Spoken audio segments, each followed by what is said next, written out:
Attention in the barns, attention in the barns.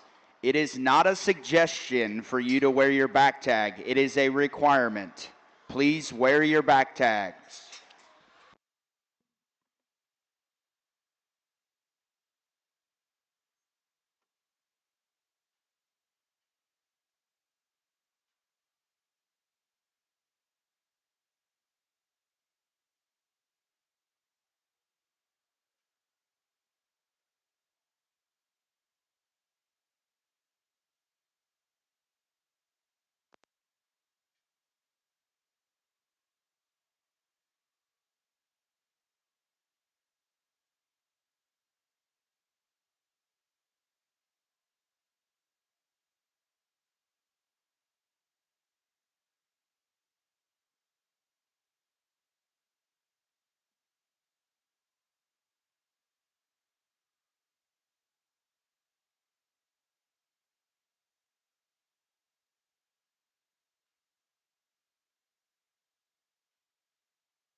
Very deep class of Chesters here, and just got one class in this particular breed, and we're going to let a couple of them go back that I think in a normal setting certainly would be catching a pin, maybe even towards the top end of another class here.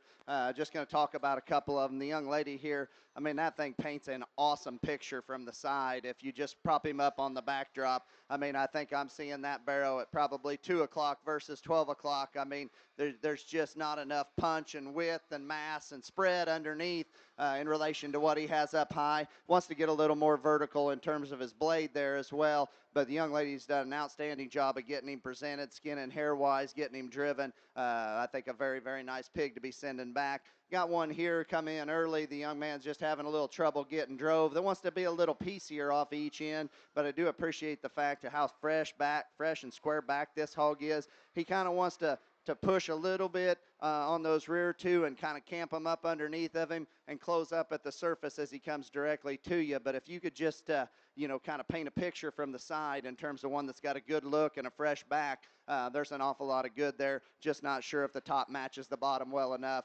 to take him on up into a placing pin here. Got some other nice barrows here, but let's give these kids a round of applause as they head them back.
Well, good morning. Certainly excited to be in Louisville, Kentucky to sort through the North American over here on the Crossbred side.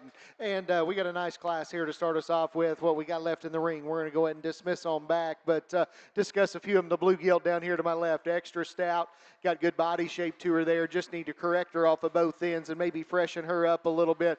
Got another belted bear here that's tall shouldered and good in terms of his top line. Just wants to get a little off in his hip and a little off in the way that he goes. Off belted gilt, there's another one. Just want to change up underneath, wants to close up, needs to be stoutened up a little bit. Got a couple other ones out here that design up well, maybe just need a shot more to them. Got a little black bear over here, just needs to be changed in terms of his maturity pattern. Good class of lightweights. Let's go and give those kiddos a good round of applause as they head on back.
As I alluded to there earlier, a very, very nice Chester barrel class, Chester gilt and barrel class, I guess I should say. I think we got a top pair out here that surfaced pretty quick from a combination of freshness and youthfulness tied together with the right amount of structure, the right kind of shape, the right kind of look, and the right kind of balance. Now, when we start to separate this pair, I think as you just get into them and watch them come and go, that's what's going to separate them. I think we've got one that's just got more bulk and density as he comes right directly at you, goes a little square and more open to the surface, has a little bit more shape at the base of his cage and just a little more punch through the lower third of his body, and certainly has that advantage going away. The young lady there in the blue is going to go ahead and win this particular class. Congratulations to her.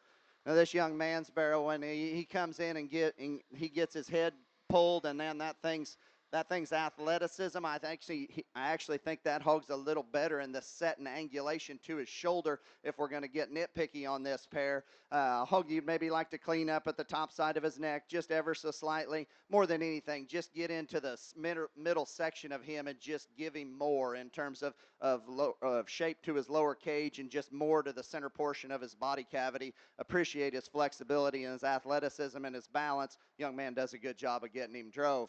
This one here I would have liked to have seen probably 3 weeks ago or maybe better. I think this one's been around a little while, but studying the basics and the fundamentals of just good hogs, this is a very good animal. He's just got too much frame size to fill it out and bulk it up the way it needs to be and freshen up in this particular setting. Like his pattern, like his balance, like his bone, and like his hip and hind leg.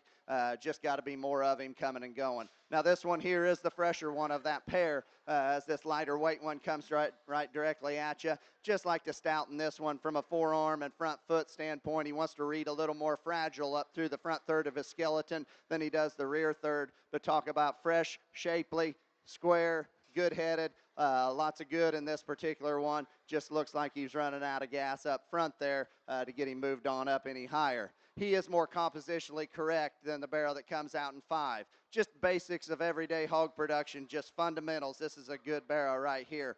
Big rib cavity, or big rib cage, excuse me, in this particular barrel. Hog that's hip and hind leg is very good. Extra structure, extra stoutness. We got to clean him at the base of his neck. We got to peel a little out of his elbow pocket and off of his loin edge there and just give him a little more shape. True and honest shape to get him any higher today, but I think a very, very good hog to stand in the 5-hole. Got one here, front 2/3 I like extremely well. He wants to tuck and duck in his hip and hind leg and kind of throw his hind leg outside the plane of his skeleton as he gets directly away from you. front 2/3 of that hog is awful good. Young lady's doing an outstanding job of getting him drove.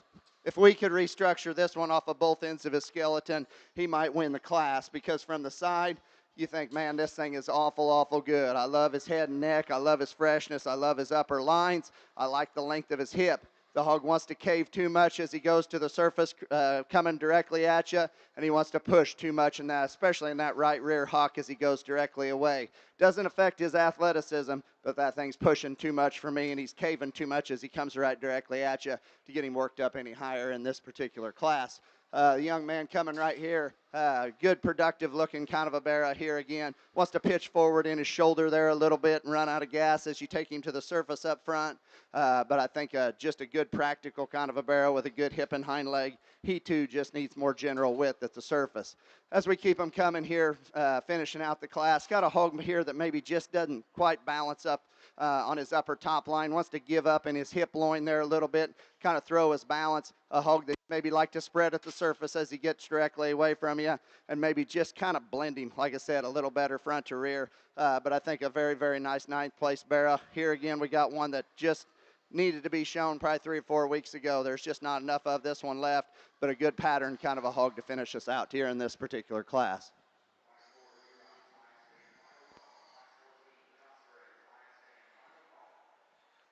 Well, over here on the crossbred side, I think we got a pair that soared up pretty quick for me, and I think they're similar in terms of their look and their presence, their general build from the side. I guess to me where the biggest difference lies is the young lady in white's going to go ahead and be one. That's just the fresher appearing barrow. In terms of skin and hair, you get right up on the top side of him. He transitions with more true shape right out of the back side of his shoulder. He gets out and goes very well. From the side, I still would lengthen his hip just a bit. I'd like to man him up in terms of his front ankle and his front foot just a little bit there. I think that's a square built, genuine made kind of show barrow. That's good in terms of his body shape. Like I said, extra fresh, extra good in terms of his look from profile. Same can be said about the Baron too. I love his height to shoulder. I love his height to length ratio. I think he is a notch longer hip maybe than the barrow that we start with. With that being said though, to me he's still just a shot more limited in terms of how he gets out and goes and uses his hock. Biggest thing is as we get into the front end of his body at this particular weight, this particular time frame, I want to freshen that thing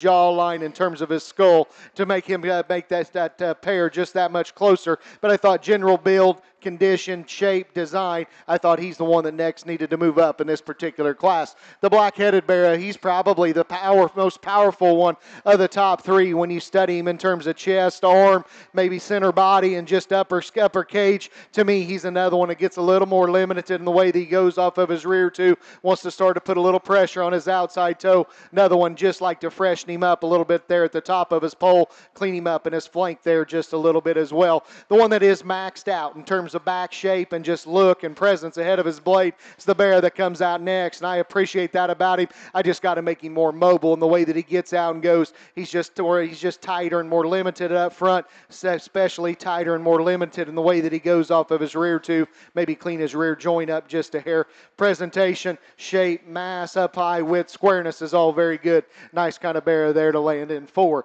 Hog that comes out next here in 5. Another one you appreciate his look ahead of his blade, stoutness of his skull, the shape up high. He's another one who wants to get just a little flatter in terms of his rib cage. He wants to get a little narrower in terms of his chest. Another one, once again, as we study him back there and the way he uses his hip and hind leg, just want to free him up and make things a little bit easier for him. As we go down here, 6, the solid black gilt is one that's got some chest width and some body shape. Like to stouten her up at the ground and just make everything fit and blend together just a shade better. The black-headed barrow that comes out here next, another one that's fresh up high and good body, just wants to get too off in terms of his hip. We got to collect him better there and push him down in his spine, just make him grab a different gear when he gets out and goes. Belted hog here that comes out next, another one that's good in terms of body and muscle. Got to freshen him up a little bit, open him up a little bit underneath. Calico got to peel just a little bit of bark off of that one for a lightweight class for me, but got some mass and some body. One we close with there, got some stoutness of feature, just got to open him up, freshen him up a little bit. Good class of lights to start us off with. Good round of applause for those kiddos.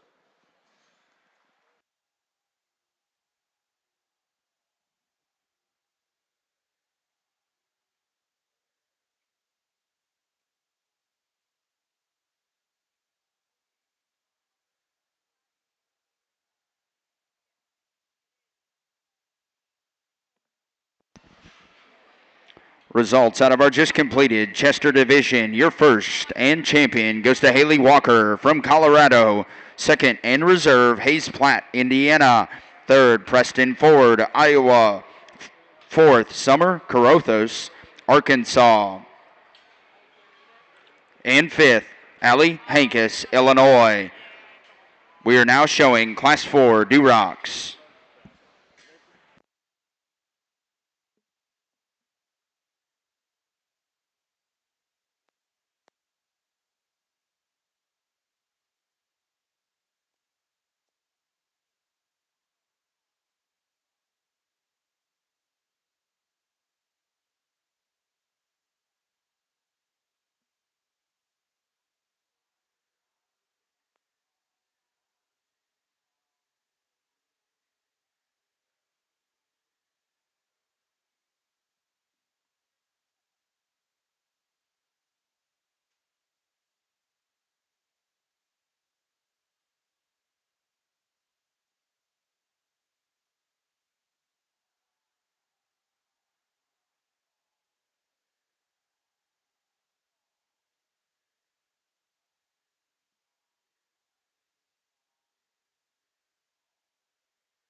Results out of Class 13, Crossbreds. First goes to Alexa Graham, Michigan.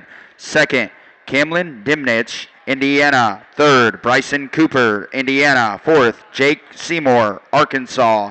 And fifth, Zane Eisen, Kentucky.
Interesting class of red ones. It looks like we lost at least one or two to the scale here as we get into the lightweight class of red ones. Just got lots and lots of pieces out here and hogs that bring some good to the table, but yet are deficient in some areas there as well. But let's congratulate these kids as they head them back.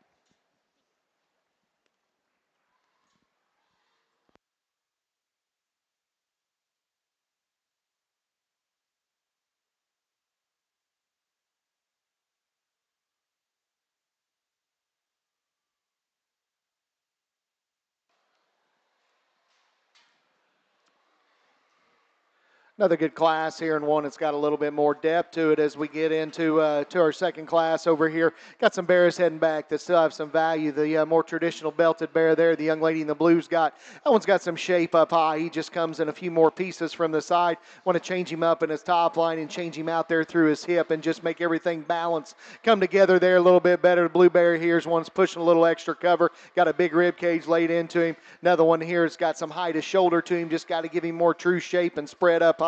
Another bear here, it's pushing a little extra cover in terms of the white belted one there. He is square and genuine underneath, though. I think a really good class, top to bottom. Let's give those kiddos a hand as they head on back to their pens.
Interesting pair as we get to the top end of this particular class. And I think these two sort themselves there very, very easy in my personal opinion, just in terms of freshness and dimension and shape and balance as you crawl off to the side of them. I think the differences lie, and there's maybe one that's a little more ready in terms of his condition today, and maybe there's a little one that's more correct in terms of the set to his hind leg and where he plants and drives off of it at the surface. That's the young lady right here to my particular right. He's going to go ahead and win this particular class. Not the heavier weight barrow of the two. He is the biggest arm, stoutest one coming right at you. His front foot's right there on the edge of being where it needs to be from a strength standpoint, but it's not in affecting his movement at all. I'd like to maybe put just a little flesh in that thing's hip-loin junction there, just a little bit, and I think that's where this young lady's barrow is a little bit better in terms of readiness from a flesh standpoint. If we could take the hip and hind leg off of the one and put in the one in second, it would be very, very easy for me, because if you get behind this second place barrow, he's just planting a little bit too much pressure on his outside hoof wall. I mean, it's all staying fairly square, I guess, to say it conservatively, but it doesn't need to be any more than it is. I think a hog that paints a good picture from the side just got to correct his hind leg and his rear foot to work him on up into that one hole. One here that comes in a little different pieces. I mean, a hog that's a little raw at the top of his blade wants to get up in his hip-loin junction there just a little bit and kind of just give up some overall width and mass and punch to those top two in this class. Study him just from end to end. He's a square-chested hog that comes at you good, leaves you good. Stoutness of skull and feature is all very, very good. He's just not as manly and as dense up high in comparison to those top two to get him worked up any higher. Got one here that is a little bit more ready up high than our third place Barra. Just runs out of gas as you take him to the surface. For all that mass he has up high, he doesn't match it from a bone and arm and foot size standpoint, and even lower jaw standpoint as you watch him go across the ring. Got one here that just needs more substance. They don't have to be the absolute biggest legged for me, but this one's borderline pushing to the frail end of things for today's standards. Like a lot of things about him. Just got to give him more feature to get him worked on up any higher. Got one here that's got some interesting pieces that wasn't driving very well for that young person when he come out there at first. I mean, a hog that once he drives and puts himself together, like I said, it has some interesting pieces. I like his hip and hind leg. I like his tail root. A hog that wants to cave in his knee and his chest a little bit too much, get a little drier in his forerib there as well, and maybe just not as good in terms of the angulation to his shoulder. We got several of them on down the line here. We just need to correct in their upper lines and their hind leg more than anything. Just balance them better from the side. Nice class of reds, though. Congratulations to these kids.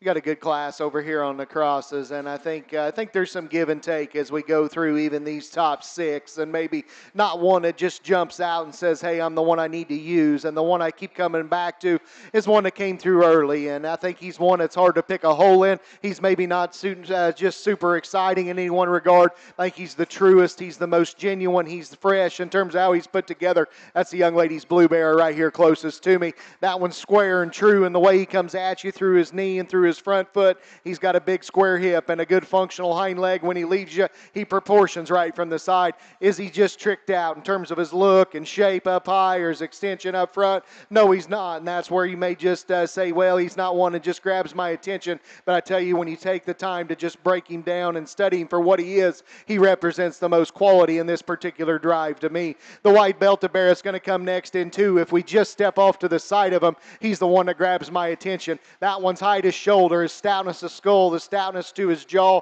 his look and extension ahead of his blade, combined with his comfort and his density at the ground. That's the way I want him to look. Coming at you, I got to make him a shade better at his knee. Leaving you, I got to make him a shade better in his right rear in order for me to make him the one I need, that I feel like I need to use. I do like his look. I do like his proportion. I still think he's better in terms of his chest and his forerib than the bear that's going to come out next here in three. One that comes out next in three, from his shoulder blade back, I can get on board. That one's got a good turn to the middle part of his body. He's big and fresh up high. He's got a great big square hip. Leaves you with a square hind leg that functions extremely well. Young lady coming right at you in terms of that one's chest. He's got to be more manly. We got to fix him there. We got to spread him at his knee. We do that to make him more genuine in terms of his composition and everything from there back. That one could be game on as well. Just got to change him in that regard to make him move up in this particular class. The one that is tricked out in terms of shape, in terms of look and extension up front, and hair is the gilt that comes out next. Like all those things about her. Where I get critical of her is right there at the ground up front. She gets a little longer and softer in terms of her front foot. Step in behind her and watch her go from behind. She wants to swing him and plant him east and west. Too much for me. We got to bring her back inside the plane of her skeleton. And with that, true, when you step in behind her, she doesn't have as much pin width and true shape to the bottom portion of her ham as what those three that we go with ahead of her to handle her hind leg and an off-hander like she does. The narrow-belted bear that comes out next. Another one that's got some very good pieces. I love this one's chest. I love his cage. I love the size of his front arm. All those things are very, very intriguing. He's another one. We step in behind him. We want to spread him at his pins. I thought of the initial five. He's the one that runs out of horsepower down at the ground in terms of bone, rear foot size, ankle size up front. Another one wants to get a little soft in the way that he meets the surface off of his front end. Bear that comes out next here in six. Another one you like a lot of things about. He's got good shape up high. He's good in the mid part of his body. He's another one. Gets a little frailer and more refined in terms of his muzzle and jaw, in terms of his rear ankle when he meets the surface there. Another one, too, when he comes right at you, I want to square up from his knee to the ground just a little bit to make him more genuine in terms of his width. Got a bear here that's another one that's got some extra length and extension ahead of his blade. A very comfortable skeleton bear, and I appreciate that about him. He just comes a little off in terms of his proportions. He's a little more mature in terms of his head and neck in relation to being one that's a little longer bodied and a little shorter hipped. All that just needs to blend and come together just a little bit better for him to move up in this particular class. Another one here that's fit out to a T in terms of skin and hair. Appreciate those things about him. At the same time, he's just got to go better off of both ends. He's too hesitant off of both ends in terms of his step. A little more mature looking in terms of his head. Like to square him up behind 9 and 10. Got a bear here we close with. It's good bodied and got some shape up high. He wants to swivel and bow out just a little much behind. Blue bear can give you a good look from the side, and he's more true muscle from behind. Still want to square him up in terms of his rear too. Good class there. Good round of applause for those kiddos as they head on back.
Results. Out of Class 4, Duroc. First goes to Maddie Antrup, Michigan. Second goes to Maddie Antrup, Michigan. Third goes to Allie Ayers, Indiana. Fourth goes to Colton Evinger, Indiana. And fifth goes to Landry Mitchell, Arkansas. Results out of Class 14, Crossbreds. First goes to Ashton Harvey. Second, Sydney Loudermilk. Third, Millie Foster. Fourth, Landry Mitchell. And fifth, Connor Reed, Indiana. We are now showing Class 15 crosses.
Well, I'm sure this will probably be more hogs than I weigh in a day here in this particular class. But we got a deep class of red ones here. We got lots of, looks like a bag of Skittles. We got lots of different shapes and sizes and colors and packages over here. But we got a few of them that we're going to have to let go back that need and deserve pins, in my opinion. The young man right here in the red, I mean, in any other class, that hog needs a pin. I mean, that's just a good basic kind of a hog. He wants to run downhill just a little bit, maybe not be quite fresh enough in the center portion of his body, but I think that's a nice barrow. The young lady in the center of the ring with the maroon top on brings a good patterned hog from the side that just runs out of density and just kind of runs out of balance from the side. He wants to roll in his hip, get a little deeper in his throat, maybe just not quite as stout in his rear leg as he goes directly away. There's a couple others here. A young lady coming right across the center of the ring's got a nice kind of fresh enough kind of barrow that wants to cave in the center portion back there in his hip loin and just become a little plain down his back, but it gives you a good look out in front of his blade. Let's give all these kids a round of applause as they head them back for a nice class of red ones.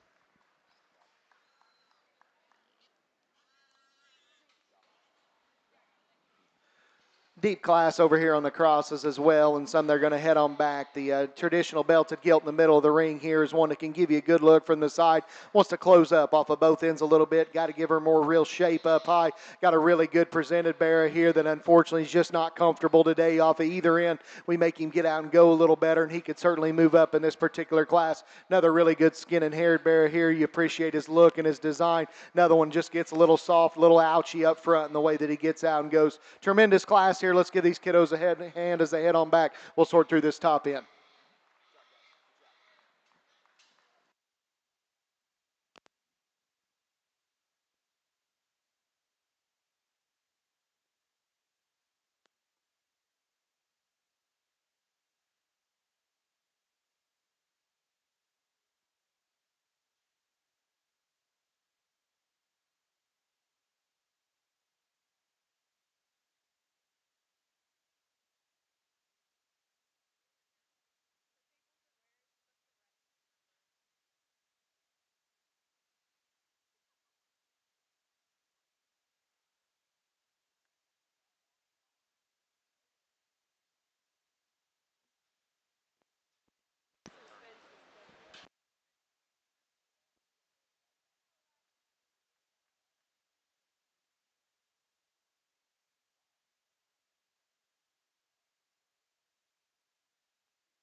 Exhibitors in the barn and around ringside, please wear the correct back tag number.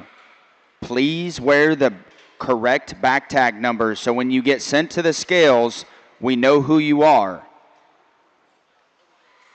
If you do not wear the correct back tag number, you can be disqualified. Please wear the correct back tag number.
Really good class, and once again, I think there's a lot of give and take as we go through the top end of this particular drive, and exactly where you want to set your priorities is probably going to dictate where you want to land. And I think that even be said in this top pair. I think a pair of Blue Hogs that both are awfully good, but both maybe need changed up just a bit in an area or two. To discuss the two in no particular order, the darker blue bear here closest to me, man, I love that thing's height to shoulder. I love his proportion and just how he's put together in terms of his height to shoulder. Is his top line, his levelness out to his hip, and his pin set when you step in behind him in terms of how broad he is, and yet he maintains some squareness through his stifle down to his hock and all the way down to his rear foot.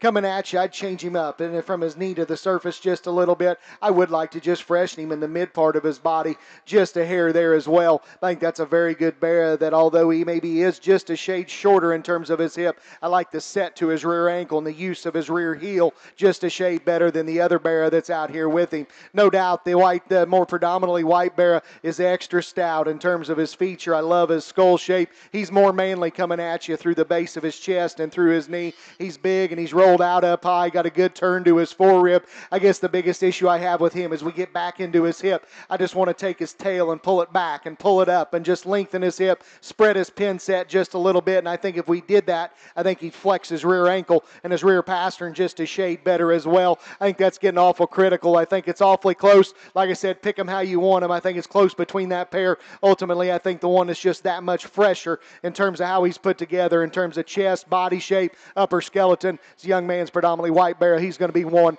Blue bear here is going to be 2. Congratulations to both those exhibitors. The bear that comes out next in 3, if we just want to study him from the bottom portion of their body up to the top portion, he's one that we get on board with because that thing is extra good in terms of his rib cage. He's maxed out up high in terms of the width at the top of his blade, width in his upper hip, and shape and turn coming out the backside of his body. Unfortunately, from there to the surface, he wants to close just a little too much off of both ends. I'd like to square him up. I would like to freshen him up at the pole of his neck and just in his cheek, just a little bit there as well to be ideal. But I thought that was a nice kind of bear there to land in 3 that still probably hinged just a little bit better and a little looser in terms of his hock than the bear that's going to come out next in 4.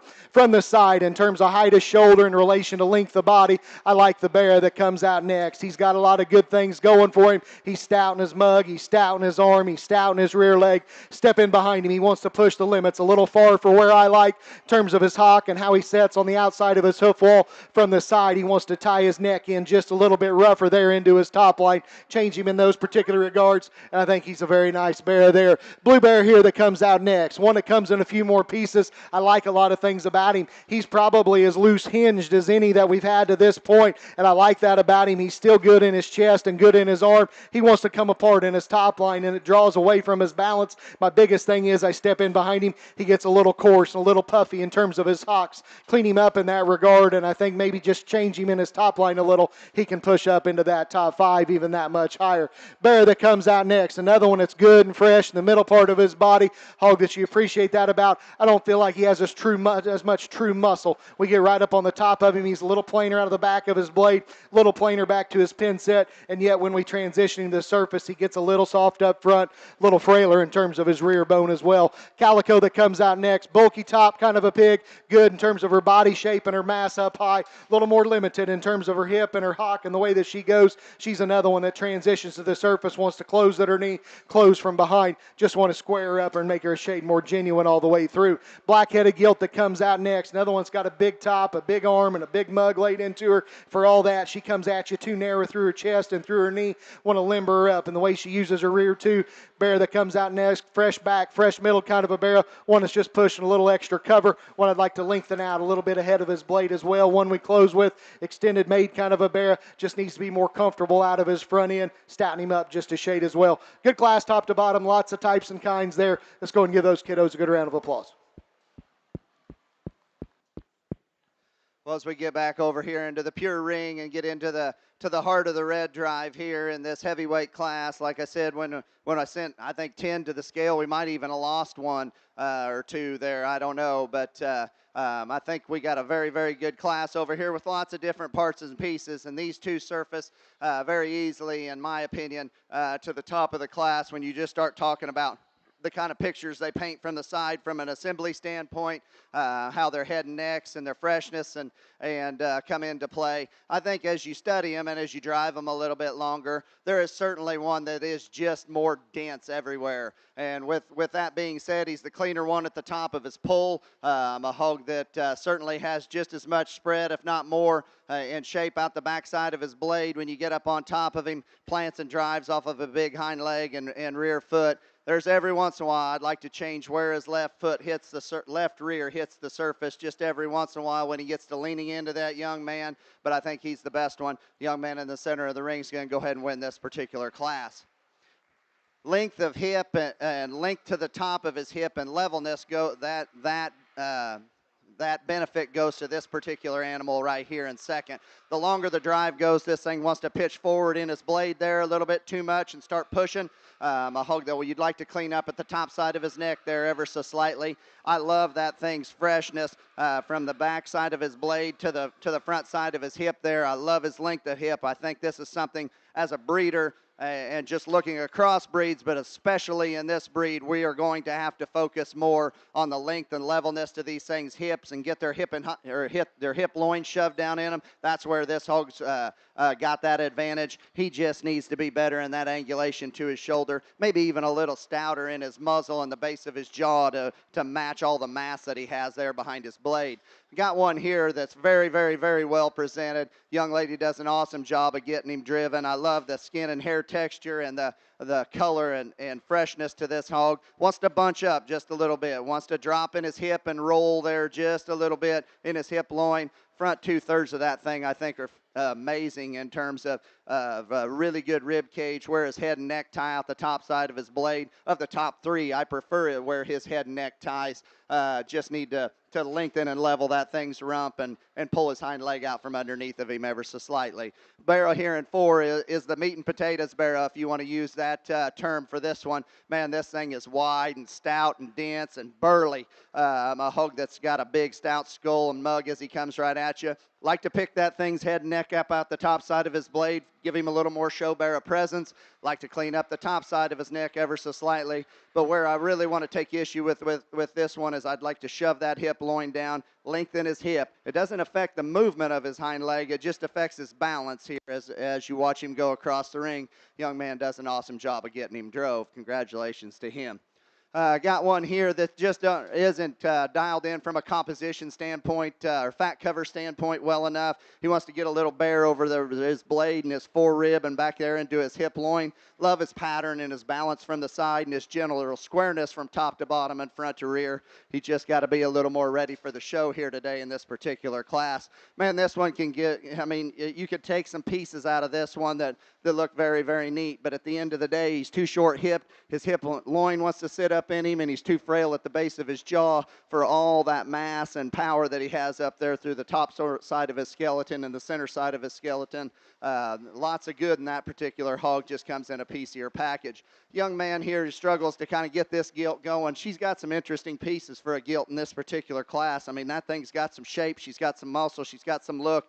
Comes to us in a lower fronted package that wants to push out on those rears just a little bit as she gets directly away and maybe just not be quite as flexible as I would like her to be. Front 2/3 of this one here again is very, very good. This thing's packing a little bit too much as you crawl around behind him, especially through the base of his ham. His stifle joint and rear leg just aren't handling it as well as they need to. Got one here from the side I like extremely well. Like him coming right at you. Where I take issue is when you crawl around behind him. His legs are almost wanting to come out of one hole as he plants and goes at the base.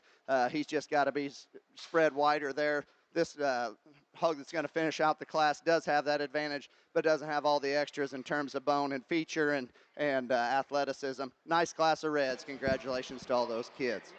Results out of Class 15, Crossbreds. First goes to Nora Hogue. Second, Alexa Graham. Third, Carson Kilmer. Fourth, Lexi Nelson. In fifth, Mason Sanders. We are now ready to show for Champion Division 1 Crossbred. Out of Class 13, congratulations to Alexa Graham, Michigan. Second in that class was Kaylin Dimich, Indiana. Out of Class 14, congratulations, Ashton Harvey, Indiana. Second in that class was Sydney Loudermilk, Indiana. Out of Class 15, congratulations to Nora Hogue, Illinois. Second in that class was Alexa Graham, Michigan. Please put your hands together for these three individuals as they show for Champion Division I Crossbred. Well, congratulations to those three exhibitors. We dropped those three out, and I think it's kind of indicative of the division that we've been through. We got a few different types and kinds as we went through those classes, and I'm not going to tell you each and every one of these is anywhere near perfect as we step back out here to be able to discuss them for your champion lightweight and just to talk about them. The belted bear here that comes out of the first class, I think you take that one from the side, his comfort level, his mobility is extra good. I like his freshness up high. He's got good shape and mass for a lightweight coming right at you. For me, I just don't know if that one's just manly enough. The shape of his arm, the set to his knee, and just the density of his front foot. To me, he's just got to be a little stouter there in that particular regard in order to be the one that say, yeah, that's the one we got to step out here and use. The one that comes out of Class 2. There's a bear there that's just not messed up anywhere. I think he's true. I think he's square in terms of how he's put together. His skeleton's comfortable. His body shape is good. He's got muscle. Is he out there in any regard? No, he's most definitely not. We talked about that in class. He comes out here amongst these three, and to me, he just hits me as a little plainer in terms of his skull, a little plainer in terms of the base of his neck. He doesn't have near the back shape up high as what the other two do, so I had always into your opinion on what you want to do with him. Is there just enough extra out there in terms of his look, in terms of his presence and his shape to be the one that grabs it? And then you get the bear that comes out of the last class, and from that one's hip forward, he's no doubt the one I like in terms of body shape, manliness, stoutness of feature, and yet combining that with a fresh look that's got shape and muscle. Talk about him in terms of his hip. I'd like to make him longer. I'd like to pull him apart at his pin set. I think he uses his hock effectively. I think if we could lengthen his hip and just flex his rear ankle just a shade better, I think he's one we could tie to there as well. So like I said, I think there's give and take amongst each and every one of them. Question mark you want to ask with each and every one of them. I think when it boils down to it, the one that combines stoutness, form, function with some extra all in the same package to the best ability, young man out of the last class will be your champion. Congratulations to him. Your champion out of Division I comes out of Class 15, Nora Hogue, Illinois. That drops in Alexa Graham from Michigan. Bring out that other blue bear for reserve, and I thought he pushed that class winner awfully tough. I think he is a notch leveler in terms of his hip. I didn't think he used his hock quite as effectively. I didn't think he was quite as good coming at you right there through the base of his chest. I love his look. I love his presence. I love his stoutness of feature. He's my second favorite. Congratulations to that young lady. Your reserve comes out of Class 15. The second place, Alexa Graham, Michigan. Results out of Class 5, Duroc. First goes to Brantley Platt, Indiana. Second, Chloe Kemp, Arkansas. Third, Olivia Depew, Arkansas. Fourth, Colton Kilmer, Indiana. And fifth, Wade Smith, Ohio. We are now ready to show for champion Duroc Barrow. Out of class number 1, congratulations to Maddie Antrup, Michigan. Second in that class was also Maddie Antrup. Out of class number 2, congratulations Brantley Platt. Second in that class was Chloe Kemp. Please put your hands together for these two individuals as they show for champion Duroc Market Hog. Well, I guess I'll fire the first shot across the bow. I've never seen little brother be so windy over there, and I've had to wait on him so long. But looks like he was thorough, and looks like he did a good job with what he did there. So, congratulations to both of these young people out here as they bring out our two class winners. I think it's pretty easy. It's pretty obvious which one needs to go ahead and win. That young man comes out of the last class is going to be your champion. Congrats to him. Your champion, Duroc Market Hog, comes out of class number 2 of the Durocs. Class 5, congratulations, Brantley Platt, Indiana. That drops in Chloe Kemp for reserve honors.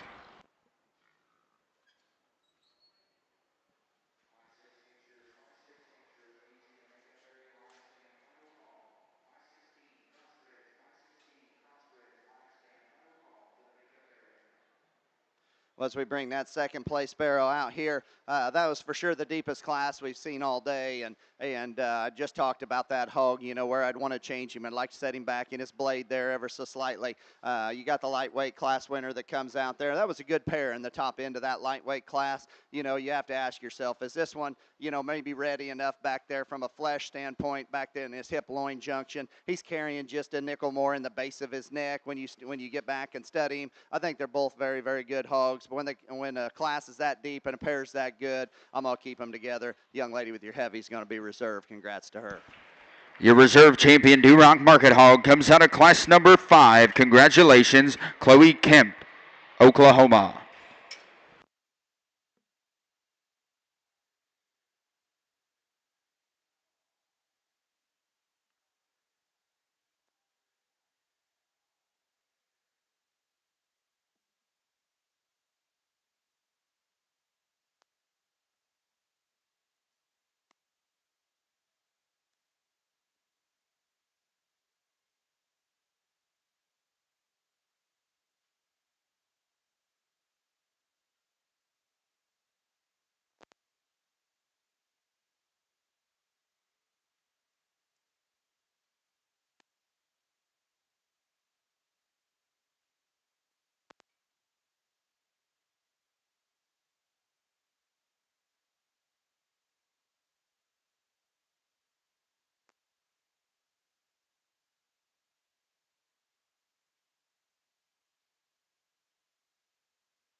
Your evaluator today in Ring A is Mr. Brett Byers from Sibley, Illinois.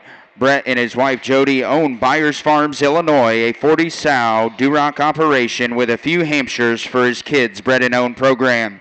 Brett and Jody have 4 kids, Brooke, Lane, Kinley, and Keaton. Brett currently works for Early Bird as a feed specialist and is also judged in 27 states. Some highlights include Ohio State Fair, San Antonio, and Team Purebred Junior Nationals.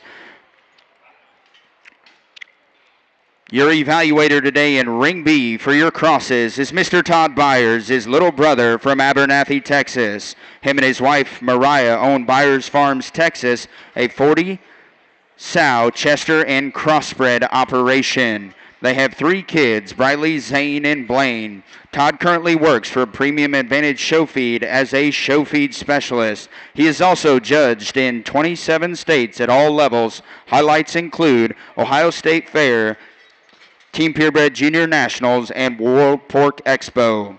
Brett and Todd together give this advice. You don't have to be born into this industry to be successful. Work hard, have integrity, and don't forget where you started, and you will get to the finish line. Please put your hands together for both of our evaluators, the Byers brothers.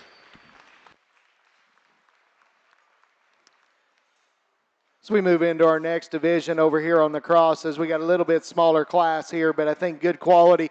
Bear here can give you a good look from the side. Just got to open him up a little bit there, and the way he comes at you behind wants to get a little wide. Another bear there, it's super comfortable. In terms of his skeleton, just needs a little more featured, a little more punch up high.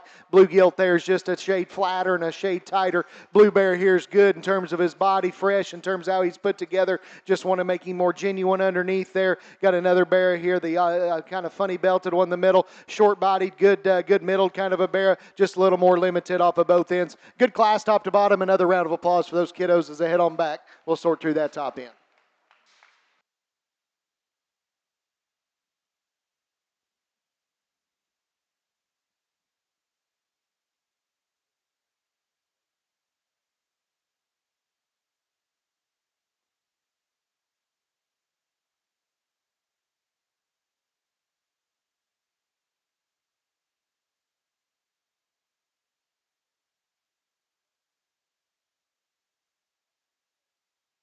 Looks like we got our 10 here in this particular class, and a very deep class of Hampshires. Just one here today, so we got lots of weight spread and lots of different shapes and sizes, even more so than you would have in a regular Hampshire class. But let's give the rest of these kids a round of applause for bringing out a good project here today and their sacrifice to do it.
Another good class, and once again, we've got some give and take here on the top end, and I think the two that are left out are the two that pair up.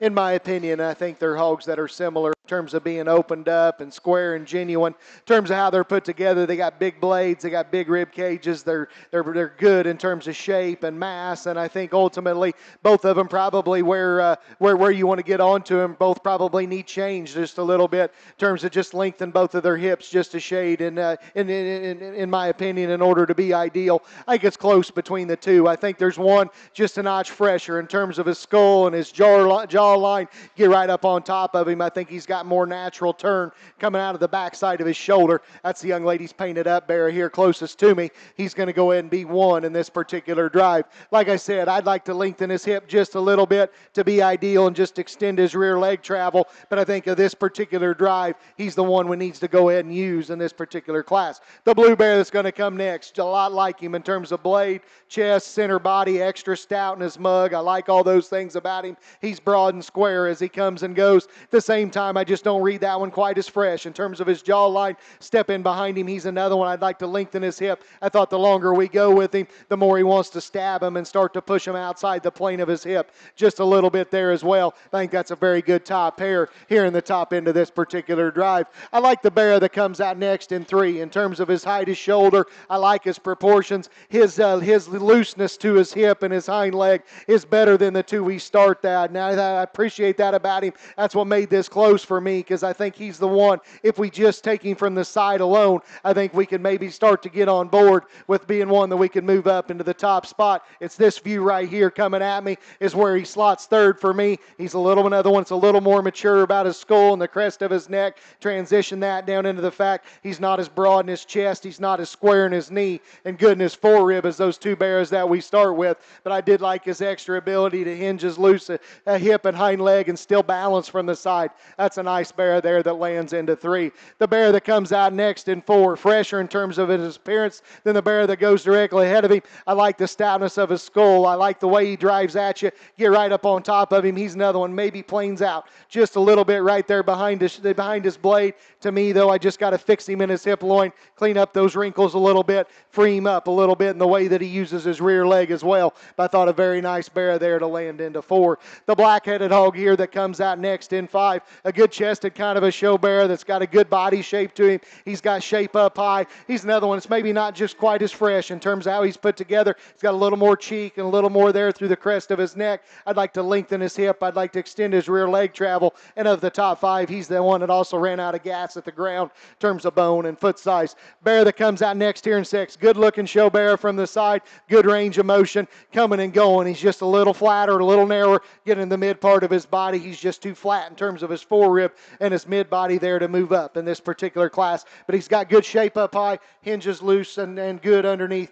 Got some good tightness of feature there as well. Blue bear that comes next, another one that's got a big chest and a big top laid into him, a little softer on all 4. Want to pick him up in that regard. He wants to start to roll that right rear just a little bit as well. Square him up, freshen him up to the base of his cage. Bear that comes out here next, extra loose in terms of how he's put together. Like to tie his neck in just a shade better. Like to stouten him at the ground to go with all the mass that he has up high. He's a little frailer in his ankle, a little smaller in his foot. Just want to see that thing get out and go and just use his, put his top line down in him just a shade better. Black bear, stout and bulky, just needs a notch extra look and cleaned up just a little bit, freed up a little behind. Bear we close with, same thing, a little more mature in terms of his look, good shape, good muscle, good class top to bottom. Another round of applause there for those kids, please. Okay, as we get in here to our one and only Hampshire class, so this will be champion in reserve right here in front of me in this particular breed. I think we bring a pair of Hampshire barrows here that a guy can get excited about. I mean, hogs that are built very well for this particular breed. I think there's some differences in terms of presentation. I think there's some differences in terms of one's head and neck tying higher into the top side of his blade and being dialed in maybe a little bit more from a skin and hair standpoint to be a show barrow and to be a champion Hampshire barrow here today. That's the young man on the far end of the ring. I think brings a very, very nice kind of a Hampshire barrow, very proportional. A hog that's equally as tall at the point of his shoulder as he is at the point of his hip.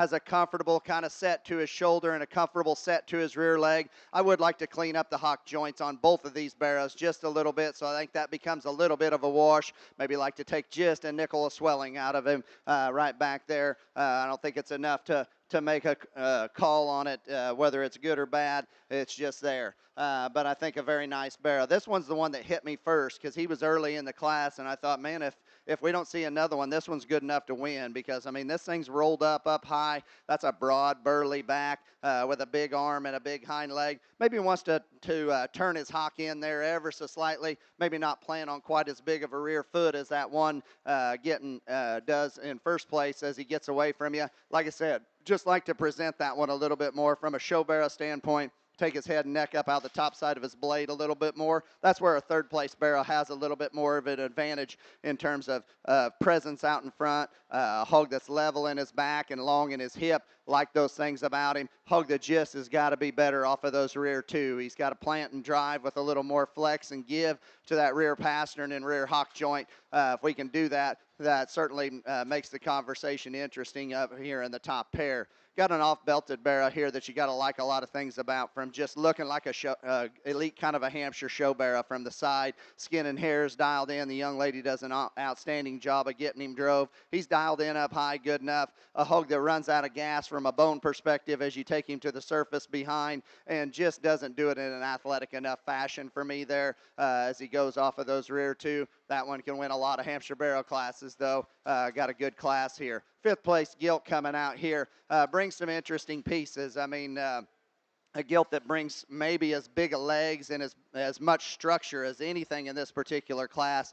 Just got to fix her hip and hind leg a little bit, particularly this left rear, and take some swelling out of her hock. And just make her more comfortable out here and more athletic. Shove that spine down, pull that tail head up, and just make her go across the ring. I think interesting parts and pieces. Somebody gets a chance to breed on that one. If she doesn't have to die here today, that one maybe has some value going forward. Got one coming out here next that's maybe just not quite as fresh as those top five above him. A hog that's got a good skull, got a good enough look out in front of his blade. Wants to give up his back line and get a little short stepping off of those rear two, maybe a little narrower at the surface in comparison. We got 7, 8, 9, 10 as we get on down the way here. If we can just go ahead and let them out, girls.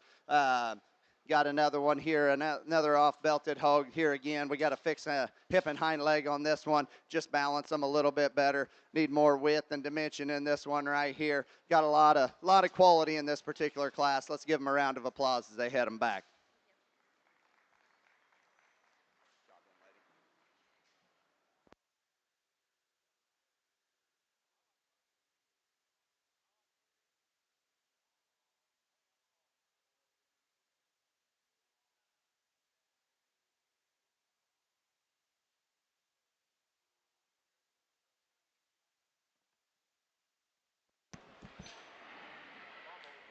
Results out of your Class 16 Crossbreds. First goes to Addie Fitz, Ohio. Second, Hayes Platt, Indiana. Third, Ian Turnbach, Ohio. Fourth, Mackenzie Mitteness, Minnesota. And fifth goes to Millie Foster, Arkansas. We are now showing Class 17 Crossbreds. Results out of your Hampshire division. First and champion goes to Max Heimer, Missouri. Second goes to Ainsley Johnson, Georgia. Third, Cash Murphy, Indiana. Fourth, Eleanor Marshall, Ohio. And fifth, Carson Kilmer, Indiana. Those are your Hampshire results. We are now showing Class 7 Herefords.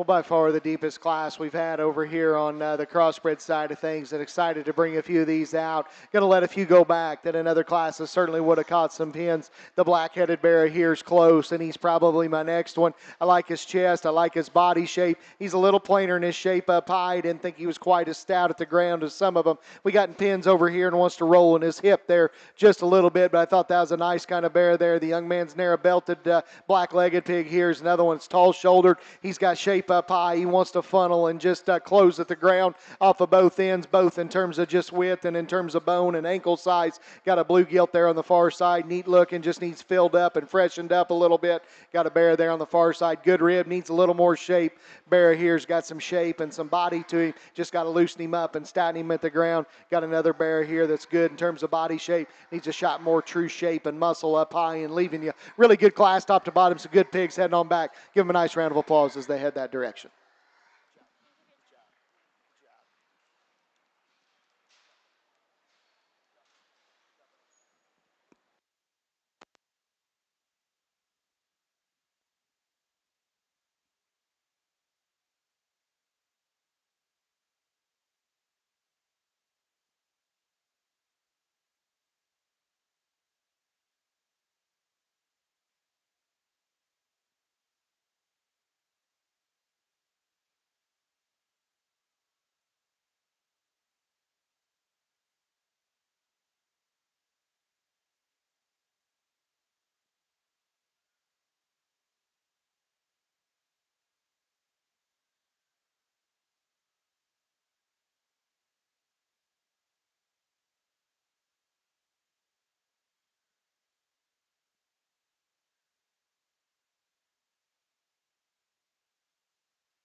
Certainly a deep enough class of Herefords here. We're going to have to let a few go back. But here again, let's keep it up today. Let's congratulate these kids for their effort as they head them back to the barn.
Really good class here, and got a lot of quality as we go all the way through 10 in this particular drive. And once again, there's still some give and take, and yet I think this top pair comes to the surface pretty quickly for me. And of that pair, there's one that's just that much stouter wherever you study him in terms of chest, skull, arm, front foot, density of rear leg. That's the young lady in the white sweater on the far side.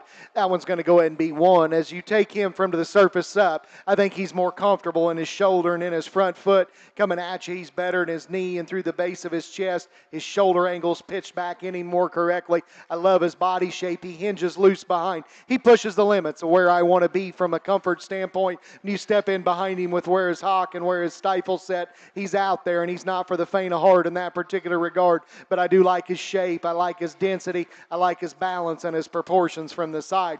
The one that balances like him is the young lady in the white shirt here, and one that certainly grabs your attention when he comes in. I love his height, his shoulder, his flatness of his back, his length of his hip, the drive of his hind leg. I think all those things go together extremely, extremely good. He functions extremely well in terms of his hock and his rear ankle. To me, he's pitched just a shot forward in terms of his shoulder blade. So why the young lady has a hard time just getting him rolling. He doesn't want to put his head up and go.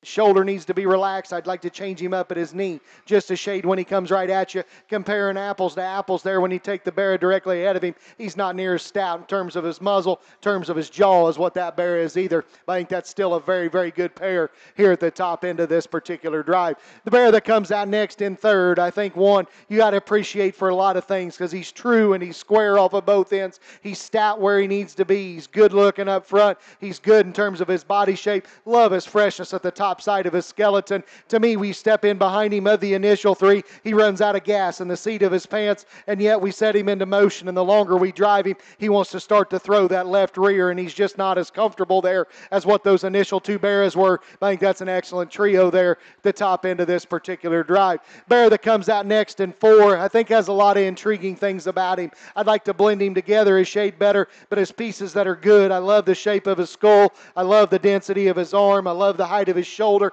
His length and height ratio, I think, is spot on. At the same time, he ties his neck in just a little low. His hips just a notch shorter, and because of that, we step in behind him. He wants to start to push and bow just a little bit. We need to square him up in that particular regard. The off-belted bear that comes out next, love his hip and hind leg, love his body shape. He's very fresh in how he's presented. He runs out of horsepower at the top side of his blade, and coming out the back side of his shoulder there, he just gets a little plainer in terms of his shape. Coming right at you, I'd just like to broaden him in terms of his chest, just a shade as well. If we just prop him up and study him from the side, I think the bear that comes out next grabs your attention because he's so comfortable and so good in terms of his lines, the way he gets out and goes. He's just not near manly enough when we get to this particular weight. The substance of these bears in terms of muscle width, bone density, I just don't think he's near as stout. He needs to just be manned up quite a bit to move up. Bear that comes out next, extra loose in terms of how he's put together. Another one that's good in terms of his proportion, his comfort from the side. Coming at you, he wants to come in at his knee. From behind, he wants to close at the ground and push out in his hock. Just a little there as well. 8, 9, and 10, still very good hogs. The gilt that comes out next, extra good in her length and extension up front. Big rolled up back in her. She gets a little soft up front. Behind, she gets a little soft on her rear too as well. Really wants to set that right rear under. Needs to be more comfortable there. Belted bear there's another good bodied, fresh made one. Just gets a little tighter and straighter in his hock and wants to bow out behind. Really, really stout calico gilt here we close with. Just needs to be brought together from the side and loosened up a little bit. Excellent quality class top to bottom. Big round of applause for those kids, please. Well, as we get over here into the Hereford ring, just one class here, so we're looking at champion in reserve here again, and I think it sorts itself very easily. The one that's going to win ain't necessarily the bigger chested one, but he is the more comfortable athletic one that's just more of my kind, and that's the young lady right here directly in front of me. A hog that just balances and blends the best from top to bottom and front to rear, does it with a little extra added structure, a little extra back shape than this second place barrel. The second place barrel maybe carrying just a little more cover there at the base of his neck and the base of his elbow pocket. Maybe just not as raw and shapely right there out the backside of his blade. Maybe just like to here again, clean him up compositionally a little bit, make him just a little looser as he hits the ground on those rear two. This one is the shapely one of the top three, and I mean if you prop this one up, he's going to take a good picture because I mean that's a tall-shouldered hog that's edgy in terms of his back. He's got a good hip in him. the longer the drive goes, he just gets too vertical and too restricted on both ends of his skeleton. He too is probably the frailer structured one, or the frailest structured one of the top three, but it's his lack of mobility that gets him into the third hole. Got a different one here in 4. Comes in a more moderate, kind of smaller size kind of a package. A hog that brings some extra density and extra structure to the table, and certainly does it in a wide-chested kind of fashion. He wants to get a little low set at the point of his shoulder. Well, we need to clean him back up in his flank down there a little bit. Just the off-type hog that I didn't prefer his type as well as I did the top 3. That's why he lands in the 4 hole. Got one here that was early in the class that brings some quality in this particular breed, maybe just in too many pieces. He wants to give up his back line and get up in his hip loin there a little bit, maybe just a little narrower on both ends of his skeleton, a little flatter, maybe just not quite as fresh as those top 4. Got a fresh one here coming out in 6 that's got an interesting kind of a color pattern. Maybe comes at you good enough, needs to be fixed as he goes directly away. Maybe just needs to be fresher in terms of his center body there as well to get him worked up any higher today. As we start letting 7, 8, 9, and 10 out, got one here that follows him well from a frame size and length and extension standpoint. Here again, we need to correct his upper lines there a little bit. Need to hinge this one a little different off of his rear too. Just need to freshen some as we go down through the class. Congratulations to these kids. Very nice class of Herefords. Good, really good on the top end.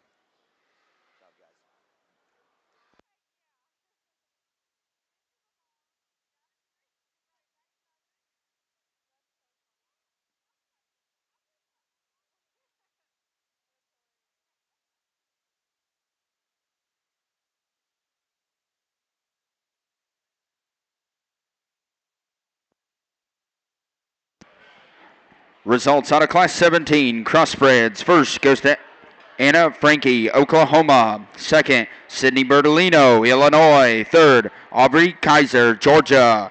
Fourth, Allison Liggett, Indiana. And fifth, Toby Lichty, Arkansas.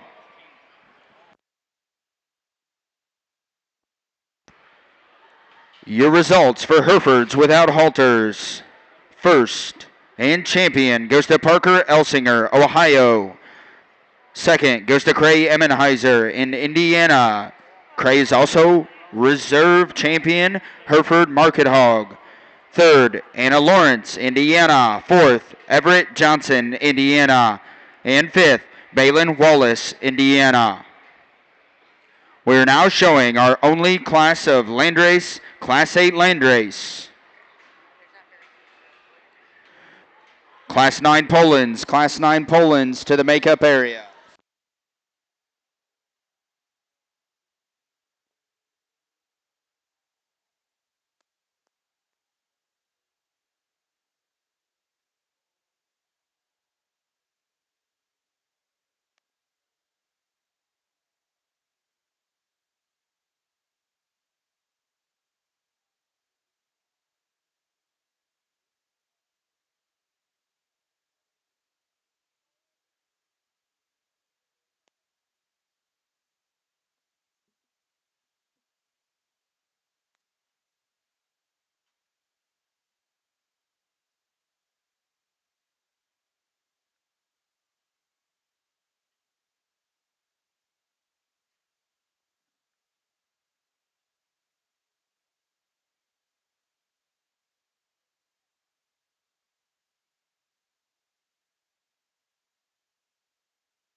tremendous class over here on this side, and I apologize to some of the young people that are left out here. They're going to get to go back because this is by far and away the most competitive class that we've had on this side of the ring, and I think there's some very good pigs that truthfully probably could have been in the top 5 of other classes that are unfortunately fell into one of them tough ones where they're going to have to go back. First one that's awfully close be this young lady's bear right here in front of me. That one's got a square hip and a good hind leg laid into him and a good rib cage there. I don't read him quite as attractive up there ahead of his blade. He gets a little cheeky, a little crestier at the top of his neck, and yet for all the mass that he does have, step in behind him, he just runs out of gas there just a little bit down low in terms of shape to his stifle and through the inner part of his ham there. But man, that's an awfully good bear that's not going to catch a pin here in this particular class. The blue bear here, big and fresh up high, good in terms of his body shape. Another one who wants to close just a little bit at the ground from behind, planes out just a little bit from behind and gets a little cheekier up front there as well. Got another bear here that's really fresh and good up high in terms of his shape and in terms of his muscle, skin, and hairs on point. He wants to bow that left rear just a little bit more than what I want him to. He's a little frailer there behind in terms of his muzzle as well. Got another bear here that gives you a good look from the side, just a little plainer in terms of his shape up high. Excellent, excellent class top to bottom here. Give those kiddos a good round of applause. That was a very tough one from top to bottom. Okay, fire them up, guys.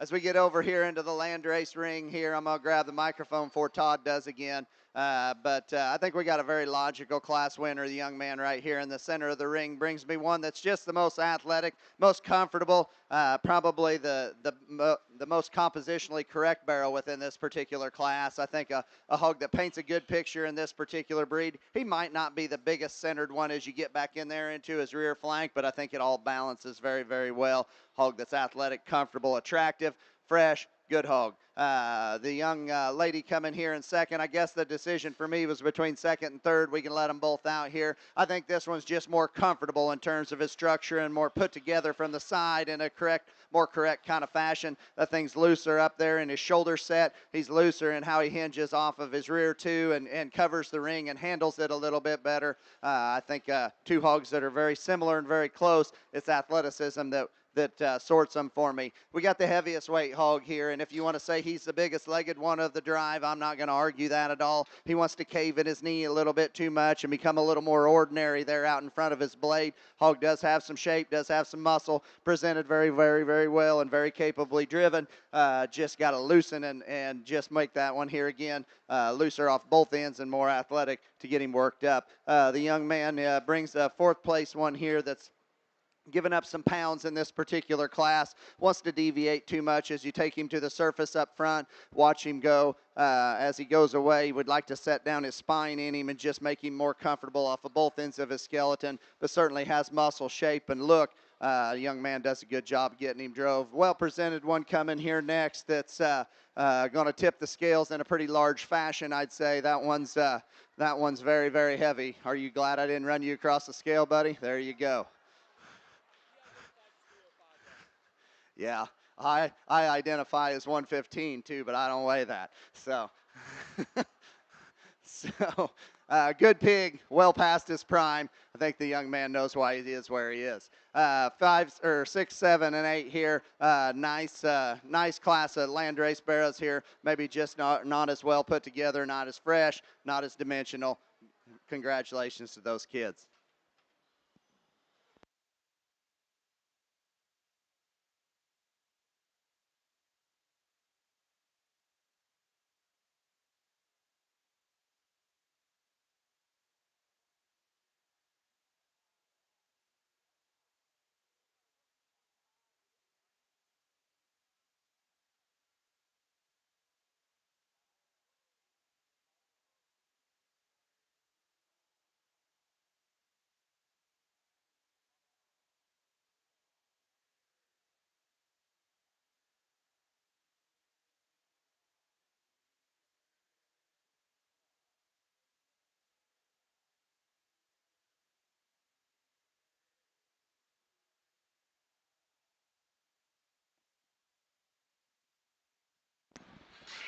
Your results out of your Landrace division. First and champion from Indiana, Cash Murphy.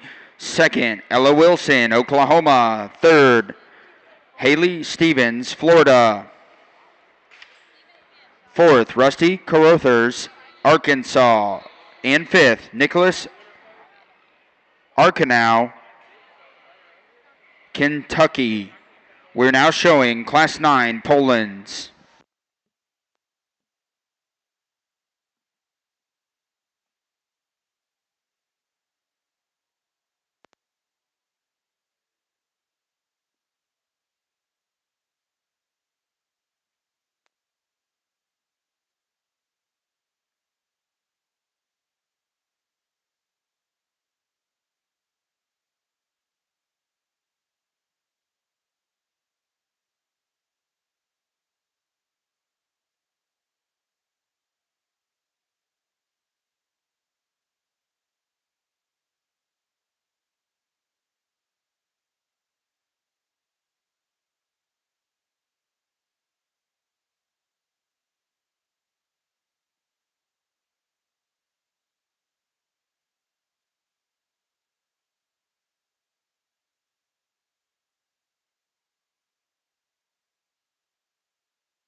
A fun class to sort, and it's not easy because I think each and every one of them have a ton of quality as we went all the way through 10 down there in this particular drive, and yet I don't think there's a perfect one at the same point. And I think when it boils right down to it, once again, you just got to figure out where your priorities lie and what you want to where you want to set when the day is done, when that time comes. And I think each and every one of these three out here, while they may represent some intrigue in different areas, each one of them probably has a hole we'd like to get into and maybe change just a shade in that particular regard. I guess the one that I take the least issue with in terms of combining correctness of composition, width, squareness, stoutness, density, and a loose enough package. This young lady's Calico Bear, that one's going to go ahead and be one here in this particular drive. I don't think he's perfect behind. The one that's going to come next in second does hinge just a notch looser in terms of his right rear, especially the way that he gets out and goes, but the one that comes after him doesn't have near the shape, near the mass, and near the just look up through his front end. But I think a very nice kind of a bear there that lands in one in this particular drive. The young man's white belted bear is going to come next in two. Just from a skeleton standpoint, that's the one I like. I love his looseness. I love his comfort. I like his length in terms of his length of hip, the way he drives and uses his rear legs. That's his advantage over the bear that beats him. He's very good in terms of his width and his squareness. At the same time, we study him right here through the base of his neck. He gets a little cheeky and a little chubby there. Get right up on top of him. He doesn't have near the true shape and turn coming right out of the backside of his shoulder as that bear on either side of him, for that matter. Young lady, your bear from his hip forward, he's the one I can get excited about. I love that thing's look. I love his width. I love his squareness. He is maxed out in terms of his back shape and his spread up eye. I like all those things about him. He's still good in terms of his body shape. I get back into his hip, and that's where we got to change him. He gets a little shorter and a little steeper back there. The longer we go, the tighter he gets in his hock, the tighter he gets in his rear ankle, and he wants to start to swing and get uncomfortable. Young lady does an excellent job getting that one driven. I think three excellent bears there, the top end of this particular drive. Young man in four, I really like this one in terms of his height to shoulder, his length of body, and just how everything blends and puts himself together from the side. He's very comfortable in terms of his hip and his hind leg. I'd like to change his front foot, pick him up, maybe give his dew claws back to him there as well, and step in behind him. To me, of the top four, he just runs out of gas. He's the plainest in terms of his shape. He's the plainest out to the top side of his hip. Just like to bust him open, provide him a shot more true width all the way through. Young lady in five from this one, shoulder blade back. He's the one I like as well. I like his length of hip. I like the density and squareness of his rear leg. Good body shape, maxed out up high. In terms of shape, in terms of muscle, from there forward, he gets a little too cresty, a little too thick through the middle part of his neck, coming right at you. I didn't think he was quite as square in terms of his knee there as well. The black-headed bear that comes out here next is one that can give you a good look from the side. His shoulder blade and his front foot, everything lays together extremely good. He's good in terms of his body shape, square in terms of his chest. He's another one that gets a little plainer and maybe not quite as fresh. In terms of his shape up high, he's another one as we step in behind him and where his hock sets in relation to his rear foot. He wants to plant and roll just a little bit. I'd like to change that about him. Calico Guild here that comes out next, extra stout, extra dense, extra burly in terms of how she's put together. She's a little more jammed up off of both ends. I'd like to stretch her out just a little bit. I'd like to make her withstand the drive a little bit better off of her rear too as well from a looseness standpoint. Big belted bear here that comes out next. I like his height, his shoulder. I like his look and comfort level from the side. He needs to be opened up in his chest, get right up on top of him in a class of this particular quality and substance. He's just a little flatter at the top side of his blade, a little flatter in his forerib there as well. Bring out 9 and 10 there, a pair of bears that are similar. Hogs that got width and got muscle. Hogs that maybe just need to redesign out of their hip and hind leg and the way that they go, maybe pushing a little extra cover as well. Really good class top to bottom. Once again, like I said, ton of quality. Give those kiddos a good round of applause.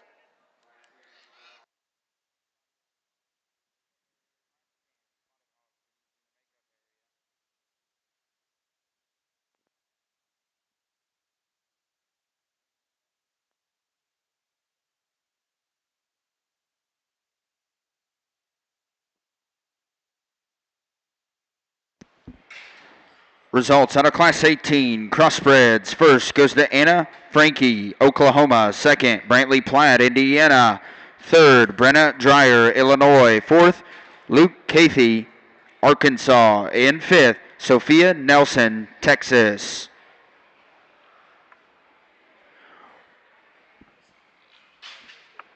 We are now ready to show for Champion Division 2. Out of Class 16, congratulations to Addie Fritz, Ohio. Second in that class was Hayes Platt, Indiana. Out of Class 17, congratulations to Anna Frankie, Oklahoma. Second in that class was Sydney Bertolino, Illinois. And out of Class 18, congratulations to Anna Frankie, Oklahoma. Second in that class was Brantley Platt, Indiana. Please put your hands together for these three individuals as they show for Champion Division 2 Crossbred.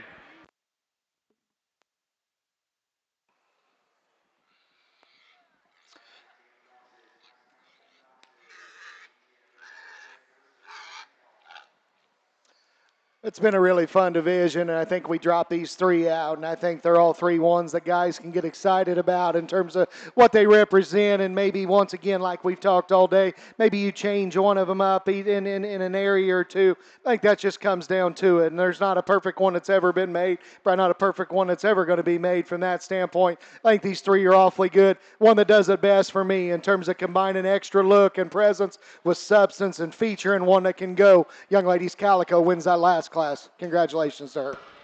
Your Champion Division 2 Crossbred comes out of Class 18. Congratulations, Anna Frankie, Oklahoma. That drops in Brantley Platt for reserve honors in Division 2.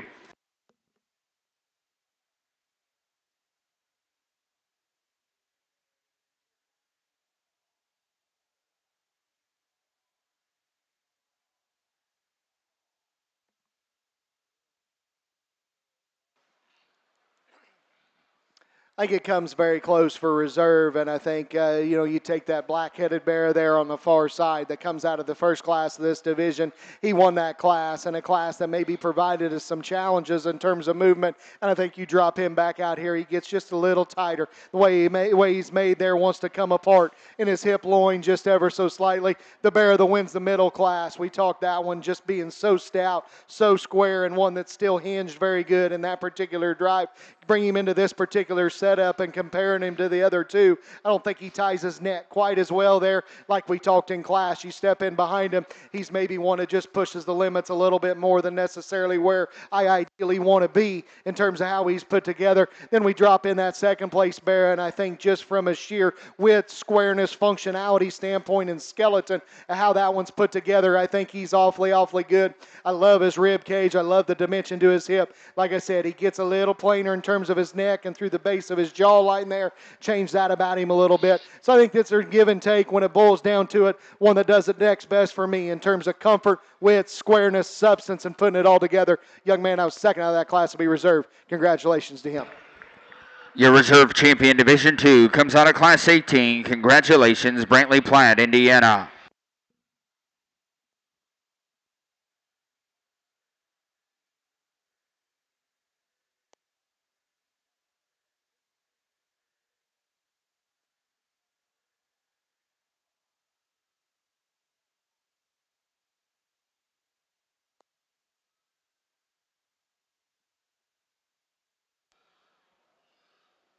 Well, hats off to the Poland breeders around inside the ring. I mean, we got 3, 4, 5, 6 of these things that I think are very, very good in their own right, or who's ever got anything to do with these or has something to do with these. There's one out here that combines the other two for me that I think leads this class fairly easy, and that's the young lady right here to my right in the pink top. I think the combination barrow in terms of one that brings the heaviness of structure of one with the balance and design. He's taller at the point of his shoulder than another. Hog that collects himself on the move and just balance and proportions very, very well. I mean, that thing is an outlier from a substance standpoint in this particular breed. But our second place one, if that thing passes a pedigree check,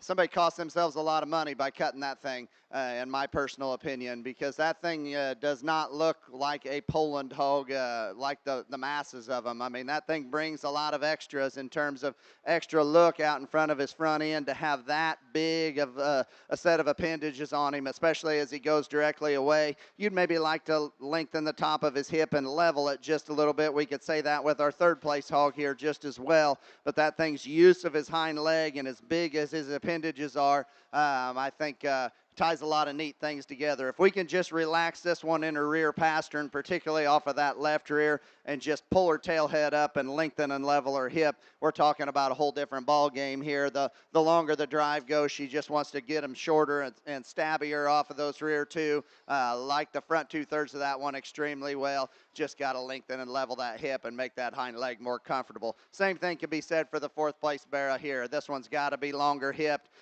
He's got to be more athletic off of those rear two. That is a round-bodied hog that's got a really good shape up high, that's got a lot of look out in front of his blade in this particular breed. When he come in there a little earlier, I thought, man, that one's gonna plow through this class probably pretty well, but had some heat and had some depth.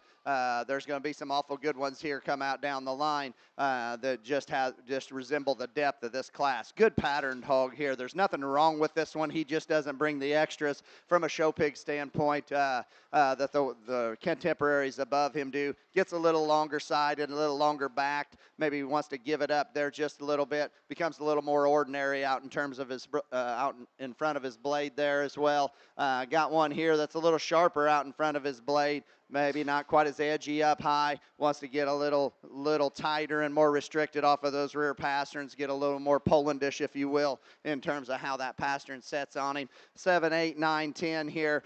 Good hogs. I mean, we got hogs that got some rib cage. This one gets a little too vertical off of both ends and runs out of gas as you take him to the surface from a feature standpoint. Got one here that needs a little more shape in the base of his britches there. Good class. Congratulations to all these kids.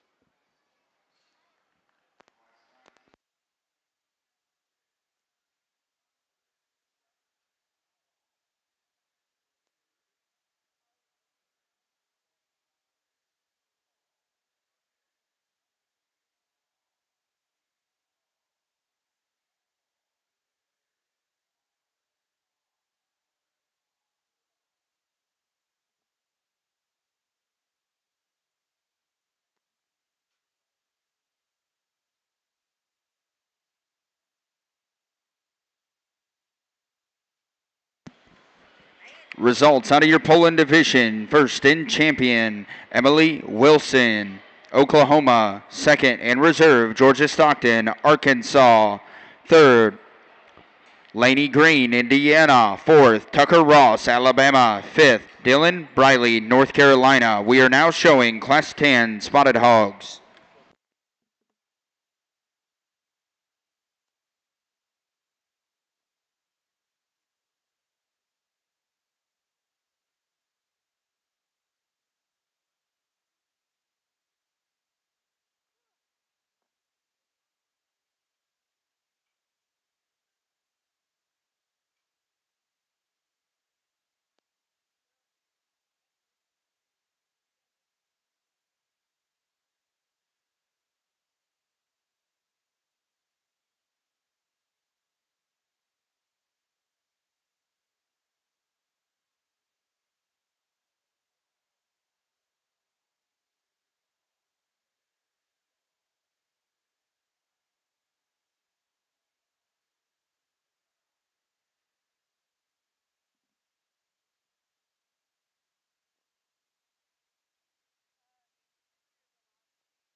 Another good class here and some close calls. The young lady's black-headed bear that's out here, I think, wanted stout and square and got muscle. Fortunately, maybe looks like he's sustained an injury there on his back right and just not as comfortable. Like to see that one get out, go if we could do that. I think he could move up. The wide-belted bear here is comfortable in terms of how he's put together. Gets a little frailer at the surface and maybe not quite as just fresh in terms of his look and shape. Bear headed out here is extra comfortable as well. Just got to mass him up and just give him a shot more all the way through. Freshen this bear up here, but he's loose in his skeleton. Another tall-shouldered, good-looking one here. Just needs opened up some underneath. Good class there, top to bottom. Give those kiddos a round of applause, please.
Class 11 Spotted Hogs. Class 11 Spotted Hogs, we need you in the makeup area. Last and final call.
class that maybe comes together just a little easier than the one did here directly in front of it. But I think it's a nice pair that comes to the top, but I think one just puts himself together from a proportion standpoint from the side just that much better. His height to length ratio compared to his length to hip as well, I think just fits together that much better. That's the young lady in the white sweater there on the far side. That one's front end, and the way he's built in terms of his shoulder angle to set to his arm, knee, front foot is set awfully good. He's big and maxed out up high in terms of back shape and center body. He maybe wants to stab that left rear just ever so slightly every once in a while. I think he's a very nice bear that needs to go ahead and win in this particular drive. I love the skull, the arm, the chest, the front foot substance of the bear that comes in too. That one steps out the gate at you and lets you know he's here. That one's broad about his eye, and he's big in his blade. He's big and he's fresh up high. Turn him to the side, and maybe he comes in a few more pieces. I think he's a little lower set to the ground in relation to his height of shoulder, and then I know in relation to his length of body, you get into his length of hip, and he's just a touch shorter there. I'd just like to stretch him out and lengthen his rear stride just a little bit to be there at ideal. I think that's a very nice bear there to land into too. The blue bear that comes next is kind of the opposite of the one that goes directly ahead of him from the side. I like him in terms of his height of shoulder. I like his length of hip and the function of his hind leg. Still big and fresh up high, coming right at you through the base of his chest. For me, he's got to be better. He wants to cave at his knee, gets a little flatter there through his forerib and down into his heart. Just man him up in that particular regard and square him up there. I think he's one that pushes that top pair even that much harder. Young man that comes out next in 4's got another one. It's got a big blade, and he's got a big top laid into him. He's big at the ground in terms of bone and foot size. Shoulder angle from the side is laid into him appropriately as well. Coming right at you, he wants to flick his front foot from the side. I didn't think he hinged quite as loose through his upper hip or through his right hock as what he does elsewhere. I think we just loosen that one up and just pull him together just a shade better from a build standpoint behind. I think he's one, once again, can move up in this particular class. Calico bear that comes out next, kind of a nuts and bolts, kind of a big blade, big bodied, got some muscle to him. He's not quite as fresh in terms of how he's put together. He's maybe not quite as broad and square in terms of his chest as maybe that bear that goes directly ahead of him. But I thought he was a good, functional, good piece of livestock that needed to work up in this particular class. Hog that comes out next here in 6, I think one that give you a lot of good views. I love her skull, love her chest, her arm, her body shape's very good. It's when she turns and leaves for me that she needs to drop down. I just got to pull her apart at her pin set. I got to square her up at her hock and not put so much pressure on the outside of her toe as she leaves you. 7 and 8 here, I think another hog that's good in terms of his height, his shoulder. He gets a little timid out of his front end and not quite as comfortable in terms of how he's put together. Another one we change up coming at you just a little bit here. Bear that's good in terms of his body shape and his mass up high. Needs to tie himself together from the side. His neck gets a little lower. He wants to wash out in his hip loin and plane up just a little from behind. Big extended bear comes out next. Another one needs to be pried open and just busted open. Coming right at you and giving a shot more rib shape and body. Our bear we close with. Another one just wants to funnel at the ground. Love his bone, love his body shape and his mass up high. Relax him a little in his shoulder. Really good class once again, top to bottom there. Class 11 Spotted Hogs last and final call. Class 20 Crossbreds last and final call. As we get into the class of spotted hogs, I think maybe we got 2 of them over here. I guess we do. We got 2 classes, awful heavy ones up here in the front end of this first class, and I think we got 2 or 3 or 4 of these things that are very good animals. I think there's one that just looks like a show barrow out here, looks like a high-end show barrow, and is presented as such. Very, very well driven, a hog that's got a good look out in front of his blade, a hog that's got the advantage as he comes to you in terms of squareness of foot placement. He's not necessarily the one that's the more busted open at his hock going away, but he uses it very, very well and maintains squareness. The blonde young man there on the far end is going to go ahead and win this particular class. The predominantly white barrow coming here next, just a little paler, I guess, if you will, or just a little more common in terms of skin and hair. Hog that's probably bigger in terms of his pin width, but wants to push the envelope getting away from you just a little bit. Right here, we need to correct his feet there at the surface. Now talk about all the good in this thing. This thing's got a big arm and a big blade in him, packing a lot of punch out the backside of his blade into the center portion of his cavity and following that throughout his hip. I mean, that's a very, very good animal. Wants to round in the top of his hip there just a little bit as well. When this one come out, I thought this one will win a lot of spot classes, and the longer he's out here and the longer you study him, he becomes more piecey. Hog that is long neck, but he's very deep neck, and he's very thick necked up there at the top of his crest. Hog that's short in terms of his side, wants to get a little shorter in his hip. Hog that has some spread and dimension and width. I'd like to peel some fat and some grease off the base of his neck and the base of his elbow pocket there, and maybe just make him bigger footed and more comfortable off of those rear pasterns and rear toes as he goes along the surface as he heads directly away from you. Got one here I moved up in class just because he's not that one that maybe strikes you coming out the gate, but the longer you study him, there's really nothing wrong with this hog. He's proportional in terms of his height to length ratio. Hog that's not necessarily the slickest necked one, but he's a little more ordinary in terms of that. A hog that just fits together very well, but doesn't really bring any extremes or anything extra. Just becomes a little plainer in terms of his top shape. Just a good practical kind of a spotted barrow to land there in that hole. If we could take this one and pick her up him up, excuse me, in his spine and just make it blend back there in its hip loin better, we could talk a different conversation, because I think there's a lot of good in this particular one, but man, wants to get kind of just real easy backed as he goes directly across the ring there. Just kind of falls out of balance. Got one here that I pinned back a little later. Tall-shouldered hog that wants to rise up in his hip loin. Hog's got some shape, got some look, got some muscle to him. Wants to get a little tighter off of those rear pasterns and rear step as well as we let 7, 8, 9, 10 out here. Lots of pieces and parts. Maybe just not athletic enough. Maybe just not quite fresh enough through the center portion of their cavity to work on up today. But let's give these kids a round of applause as they head them back.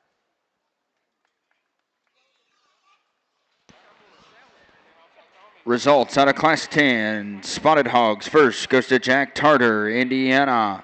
Second goes to Austin Amick, Indiana. Third, Leah Emmenheiser, Indiana. Fourth, Avery Hutchinson, Ohio. And fifth, Olivia Jenkins, Ohio. We are now showing Class 11 Spotted Hogs. This is your last and final class of Spotted Hogs. Results out of Class 19, Crossbreds. First goes to Anna Frankie, Oklahoma. Second goes to Harley Mabry, Arkansas. Third goes to Thomas Pontius, Ohio. And fourth, Nora Hogue, Illinois. And fifth, Emmylou Rader, Indiana.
another bigger class here with a lot of quality, and we've got some that are very close. The young man's belted bear there on the far side's got a big top and some muscle laid into him. Just got to make him a little more comfortable in terms of how he's put together. Young lady over here in the black's got one. It's got some rib shape and got some shape up high as well. Gets a little flatter and plainer in his jaw, a little more uncoordinated and just not quite as good in the way he utilizes his hind leg.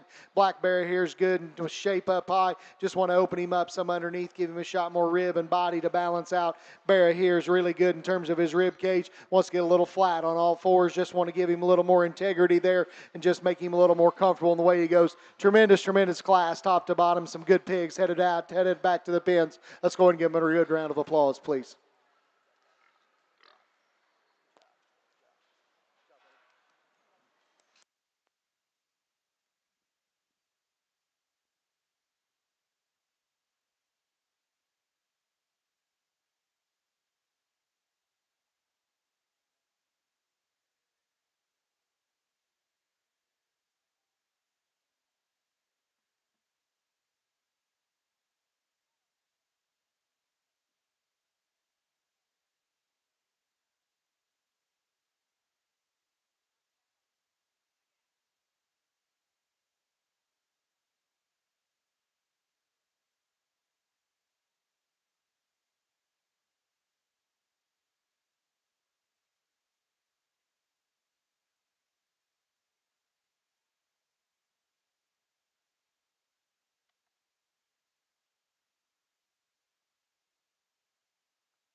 Very nice pair of spotted hogs out here on the top end of this class, and even 3, 4, 5 got some depth of quality, but I think we got one out here that just combines a lot of the things I'm looking for from a freshness standpoint, a hog that brings all the balance and levelness up high that you'd want. Still does it in an attractive, heavy bone kind of a package. Young lady's gilt needs to go ahead and win this particular class for me fairly easy. The young man's barrel right here probably does bring maybe just a little bit extra punch right out the backside of his blade if you want to get up there and just study him and top him out. Where he doesn't bring as much is through the center portion of his cavity. He wants to get a little flatter and plainer, or flatter and more pinch down there, if you will, in his heart. Just a little flatter in terms of his forerib and just his center midsection there.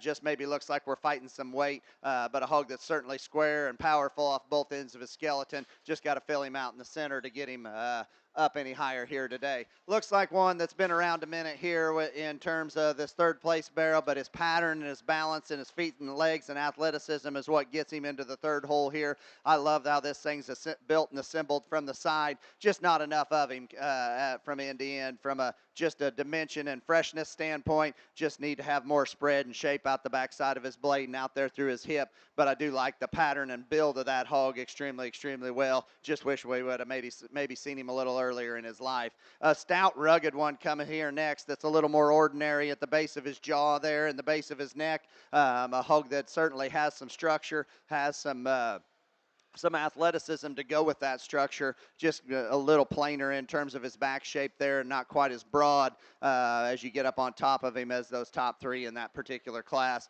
Got one here that starts coming in pieces. He wants to pinch out the backside of his blade and roll up in this hip loin there. Certainly got some big legs and some neat features. His upper lines have got to be better for me today to make it work any higher. Got a young lady here that brings, if I remember right, a gilt that maybe just gets a little tighter in her rear foot and rear pastern. Wants to get a little stabby as she goes to the surface. We need to pull some wrinkles out of her there just to freshen her up. 7, 8, 9, and 10 here. We can start letting these go out. Got a young lady here that's got an awful nice kind of pig that is actually wanting to walk for her there now. A hog that's busted open and fresh on both ends of his skeleton. Maybe gets a little frailer as you take him to the surface, particularly up front there. Young lady's got better days ahead of her in terms of a show career, but I think she does an awful nice job for where she's at right now. Done a nice job with that barrel. Let's give all these kids a round of applause as they head them back.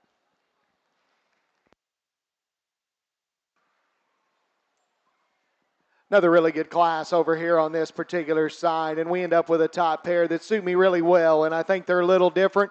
Maybe they where one excels, the other one maybe falls out just a little bit, and vice versa, and I think it's really close, and I think when it boils down to it, I think there's one that's just a notch stouter in terms of how he's put together. I think just in terms of his jaw, in terms of his arm, in terms of his blade and his upper skeleton, he presents himself with just a shade more freshness as we get back into his hip loin. That's the young lady spotted up there here closest to me. He's going to go ahead and be one in this particular drive. I don't know if he's any better in his chest than the bear that's going to come next into two. I'd like to change him in his knee in the way that he comes right at you. I'd maybe like to tie him in his neck just a shade differently there as well. I think that's getting awful critical, though. The black-headed bear here is one that can give you a really, really good look from the side. I love his high to shoulder. I love the way his top line draws up. That one's length of hip and the bend to his hind leg from the side is made awfully neat, and yet his rear leg's got some substance to it, some density to his ankle. I don't read him quite as stout through the front end of his body. To me, his muzzle's not quite as stout. Coming at you, he's a little flatter in his arm. He's not as stout in terms of his ankle and his front foot as that bear that we start with in that particular regard. He's maybe not pushing as much cover, and because of that, he gets a little flatter and drier in terms of his mid-body there as well. I think that's a very, very good pair that's got a lot of trade-offs in that particular lineup. Bear that comes next in thirds, put together very well in terms of blade and just width and squareness and the way he comes at you. Center body shape and dimension up high is laid into him extremely well. Big and square in terms of his hip. I don't think when you step in behind him in relation to the two that beat him, he wants to maybe start to get a little questionable in terms of his hock and how he uses it. I don't think he just drives and reaches quite as well out of his rear two as the two bears that beat him. I think that's another good bear and a top trio of this particular class that represents a lot of quality. The black-headed hog here that comes out next, one that is a little denser in terms of how he's put together than the bear that goes directly ahead of him. He's got some shape up high. He's got a big hip laid into him. At the same time, we step in behind him. He wants to start to swivel just a little bit in terms of how he's put together from the side. He reads maybe not quite as fresh in terms of his lower body, not quite as fresh there in terms of his hip loin, but a very nice bear there that's sound, practical, stout in terms of his feature, got shape and got muscle here in this particular drive. The bear that comes out next in 5 is one that's big and fresh up high. He's got a good hip and hind leg working into him. He gets a little plainer in terms of his look up front. I think his shoulder blades laid on his body just a shot flatter. He wants to deviate at his knee just a little in the way that he comes at you there as well. Hog that comes out next here in 6, another one you appreciate in terms of his freshness and his dimension he carries at the top end of his skeleton from there to the surface. He wants to close up just a little bit. I think he gets a little frailer in terms of his ankle, in terms of his foot. Maybe just doesn't balance quite as well from the side.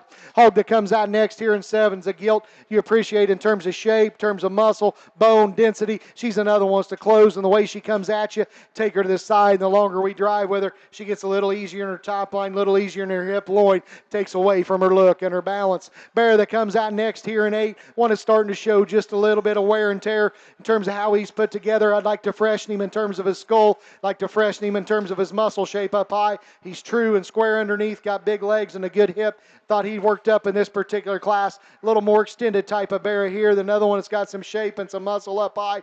I'd like to change him the way he comes at you, change him the way that he leaves you, and just square him up underneath, stouten him at the surface a little bit. Our bear we close with from the side can paint a really good picture, leaving you. He's just got to have more to him. Open him up in his pin set and loosen him up just a little bit behind. Tremendous class there, 1 through 10. Give those kiddos a good round of applause as they head on back. Results out of Class 11. Spotted Hogs. First goes to Laney Green, Indiana. Second, Preston Ford, Iowa. Third, Brenna Dreyer, Illinois. Fourth, Taylor Hamelman, Indiana. And fifth, Hudson Brown, Indiana. We are now ready to show for Champion Spotted Hog. Out of Class number 10, congratulations to Jack Tarter. Second in that class was Austin Amick. Out of your just completed Class number 11, congratulations to Laney Green. Second in that class was Preston Ford.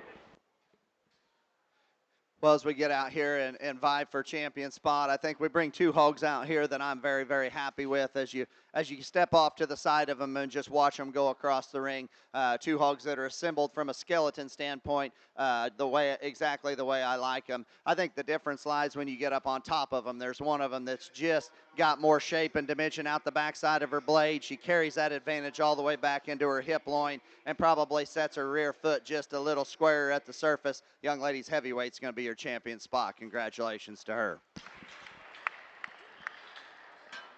Your champion spot comes out of Class number 11. Congratulations, Laney Green from Indiana.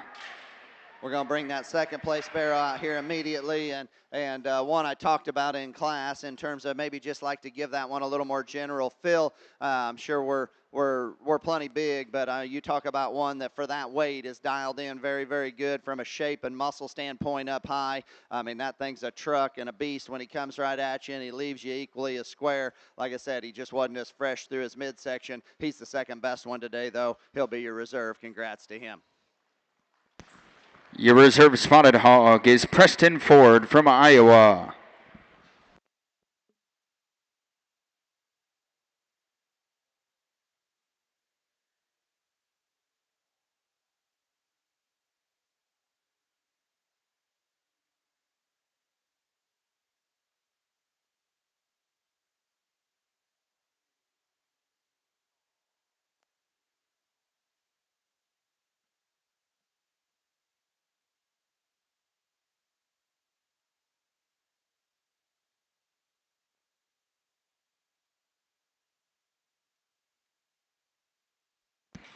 Results out of Class 20. Crossbreds. First goes to Hadley Hendrickson, Indiana. Second, Nolan Hogue, Illinois. Third, Sophia Nelson, Texas.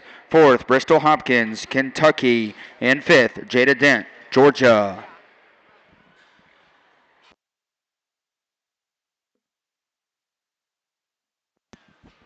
We are now showing Class 21 Crossbreds. And Class 12 Tamworths.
Good pair of Tamworth Barrows up here on the top end of this lightweight Tamworth class. I think two hogs that pair up very, very well in terms of just general type and kind.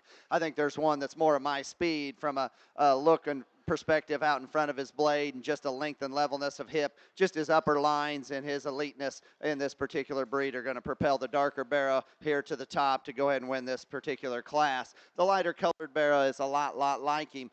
Maybe just has a little bit more condition on him. Maybe not quite as edgy up there out the backside of his blade and over his loin edge there. But I think two hogs that are assembled very square from the surface up. I think win this class very easy. The young man comes out here in 3 with one that's maybe not got quite as good a skin and hair, a hog that does have some extra substance underneath of him in this particular breed, fighting a gland deal there in his left flank, but a hog that has some uniqueness, like I said, in this particular breed, just needs to be fresher and bolder and bulkier.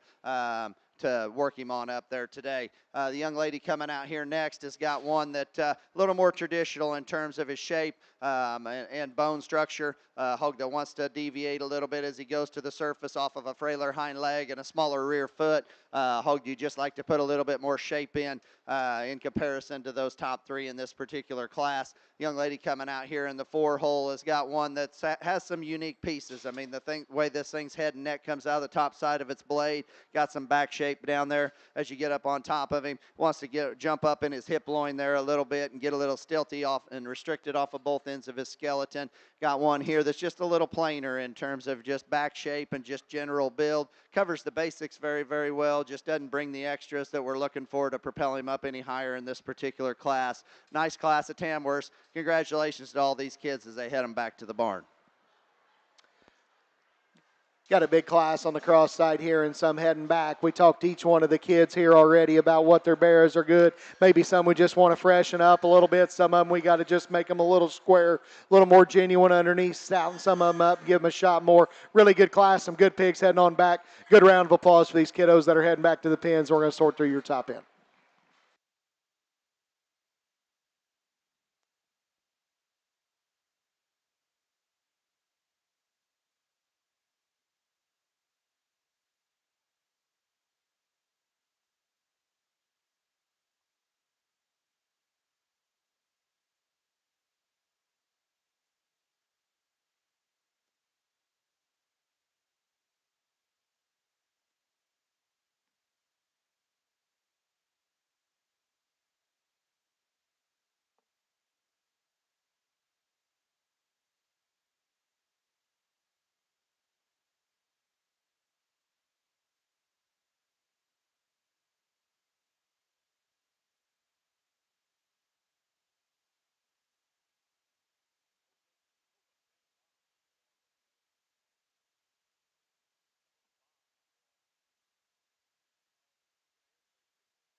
Results out of Class 12. Tamworth first goes to Braxton Armstrong, Indiana. Second, Garrett Reed, Indiana.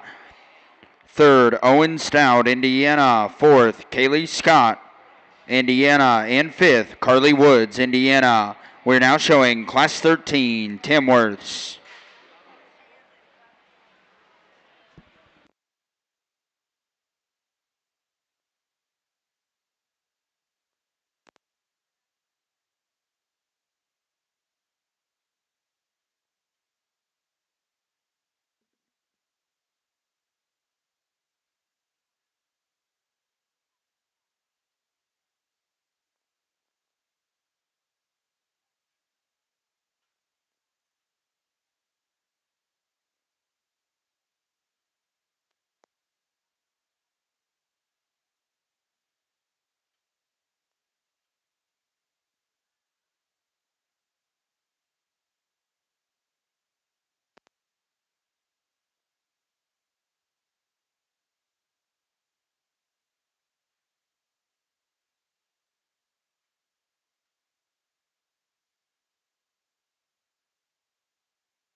Well, we're going to let some Tamworth Barrows go back to the pins here in what can easily be said the deepest Tamworth class I think I've ever judged in my lifetime on this earth. But got some here that would catch pins in any ordinary Tamworth class. So let's give these kids a round of applause for their effort as they head them back today.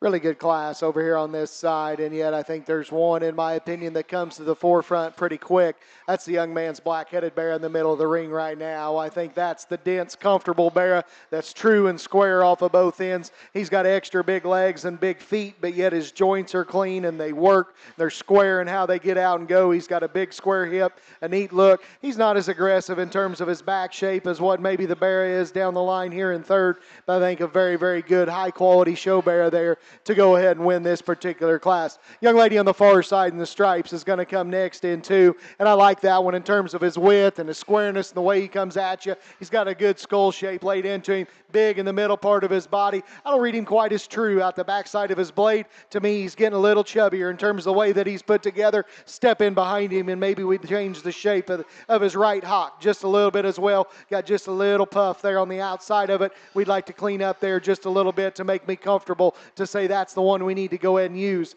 I think that's a very nice show bear there to land into three.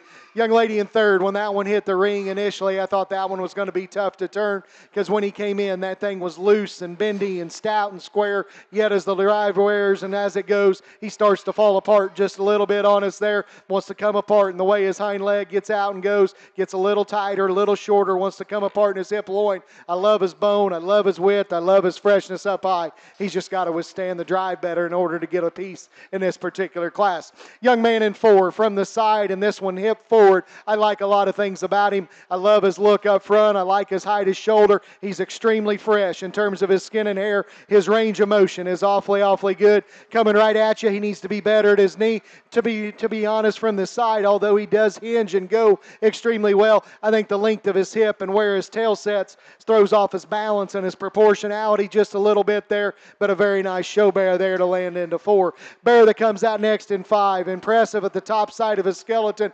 Big and wide and fresh and good in the middle part of his body. Got a great big upper hip laid into him as well. I didn't think he presented himself quite as well from the side. He gets a little shorter and off in terms of his hip. His hind leg travel all wants to stay up underneath of him. I'd like to see him be able to leave his hind leg on the ground a little bit longer, stouten him at the surface and square him up just a little bit, both coming and going. The bear that comes out next, big and fresh up high, good in the middle part of his body. To me, he's a little more vertical on both ends. He's a little straighter in his shoulder, a little straighter in his knee. Thought maybe behind he got a little shorter in his hip. Just got to see him get out and go and take the ring a little more aggressively off of both ends. Maybe two, we could just square him up in his knee just a shade in the way that he comes at you. Another bear here you appreciate in terms of just covering the basics. He's stout and square in terms of the way he comes at you and leaves you. Reads with a little more maturity about his head and skull there. Like to change that about him. Like to freshen him up at the top side of his skeleton just a little as well. Hog that comes out here next gets a little plainer, a little fatter in the way he's made up there through his front end. I'd like to peel a little bark off of this guy. I'd like to fix him at his front feet just a little bit there as well. Just change him. I think maybe burn him off a little. Couple classes earlier, he probably fits from a frame and substance standpoint just a shade better. Bear that comes out here next, extra stout and extra burly in terms of how he's put together. He wants to start to wrinkle up just a little too much in terms of his top line. Maybe one that's pushed a little past his prime in terms of where he's at from a maturity and freshness standpoint. Bear we close with, if we could clean this guy's hocks up, I think he's one we could look at maybe moving up. I like his proportions. I like his look. He's comfortable up front. Just got too much swelling, too much chubbiness there in his hocks to get out of 10. But I thought a really good class there top to bottom.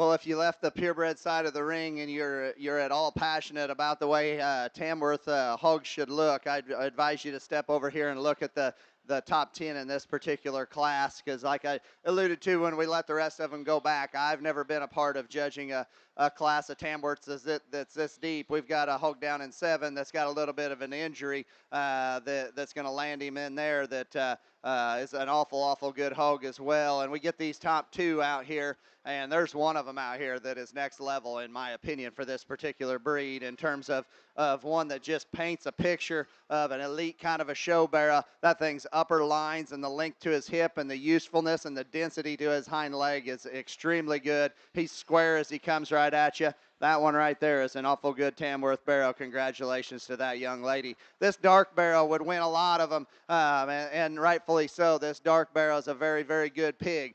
Relating him and just in and of himself, this hog is not as deep in his heart. He's not as punchy there and as shapely down in the base of his forerib.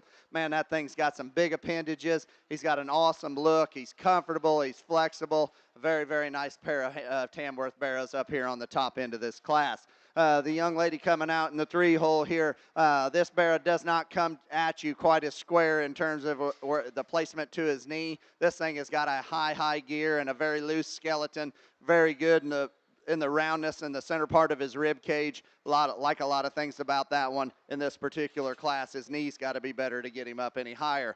Barrow coming out here in 4 is better in terms of his chest and his knee as he comes right at you, but is not as athletic, is not as trendy, and is neat at the base of his neck and the top side of his neck even there as well. But a very high quality barrow to be here in the 4-hole. As we start letting them out just a little bit more, I mean, we got one here that wants to creep up in his hip loin there just a little bit and get a little tentative off of his rear too. Maybe just not quite as secure. We got a high speed one here that is probably just a little too raw for me there today. A little too raw in his forerib. I think this is a very nice Tamworth barrow, like I alluded to. That left rear has just got to move better in this particular class today. It looks like he's been fighting that injury here for just a minute or two. The young lady coming out here next has got one that could win a lot of Tamworth classes. That thing's got shape. He's got enough bone in this particular breed, just in relation to this class. Runs out of the extras. Really nice class. Let's give all these kids a round of applause as they head them back. Results out of Class 13, Tamworth. First goes to Hattie Bannon, Indiana. Second goes to J.C. Slagle, Ohio. Third goes to Sadie Wyrick, Indiana. Fourth goes to Allison Stoner, Maryland. And fifth goes to Lily Raber, Ohio. We are now ready to show for champion Tamworth. Out of class number 12, congratulations to Braxton Armstrong from Indiana. Second in that class was Garrett Reed.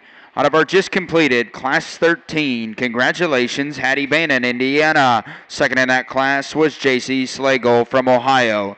Please put your hands together for the class winners as they show for champion Tamworth.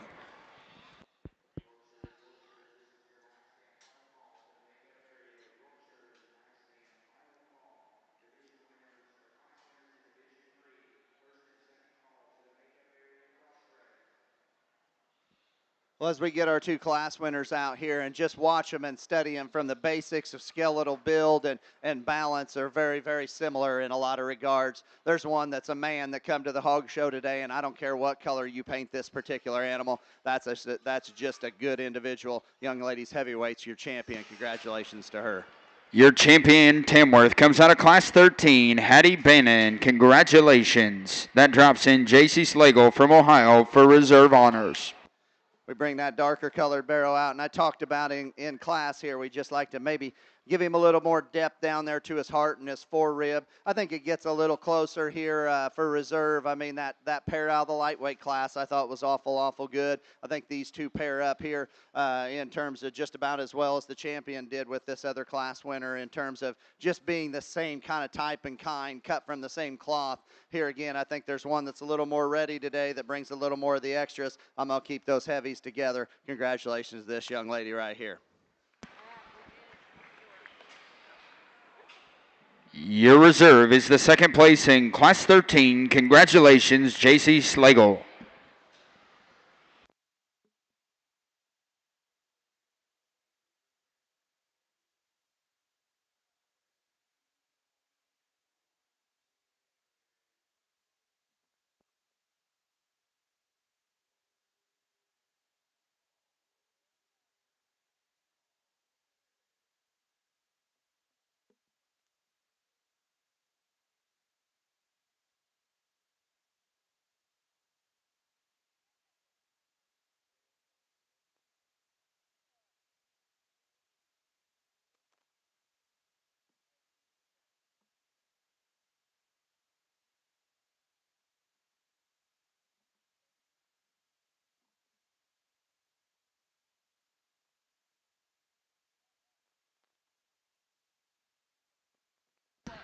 Results out of Class 21, Crossbreds. First goes to Henry Cawley, Georgia.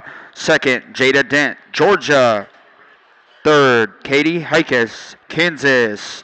Fourth, Craig Wishmeyer, Indiana. And fifth, Millie Foster, Arkansas. We are now showing Class 22, Crossbreds. This is the last class in Division 3. First and second place, Class 19, 20, 21, and 22.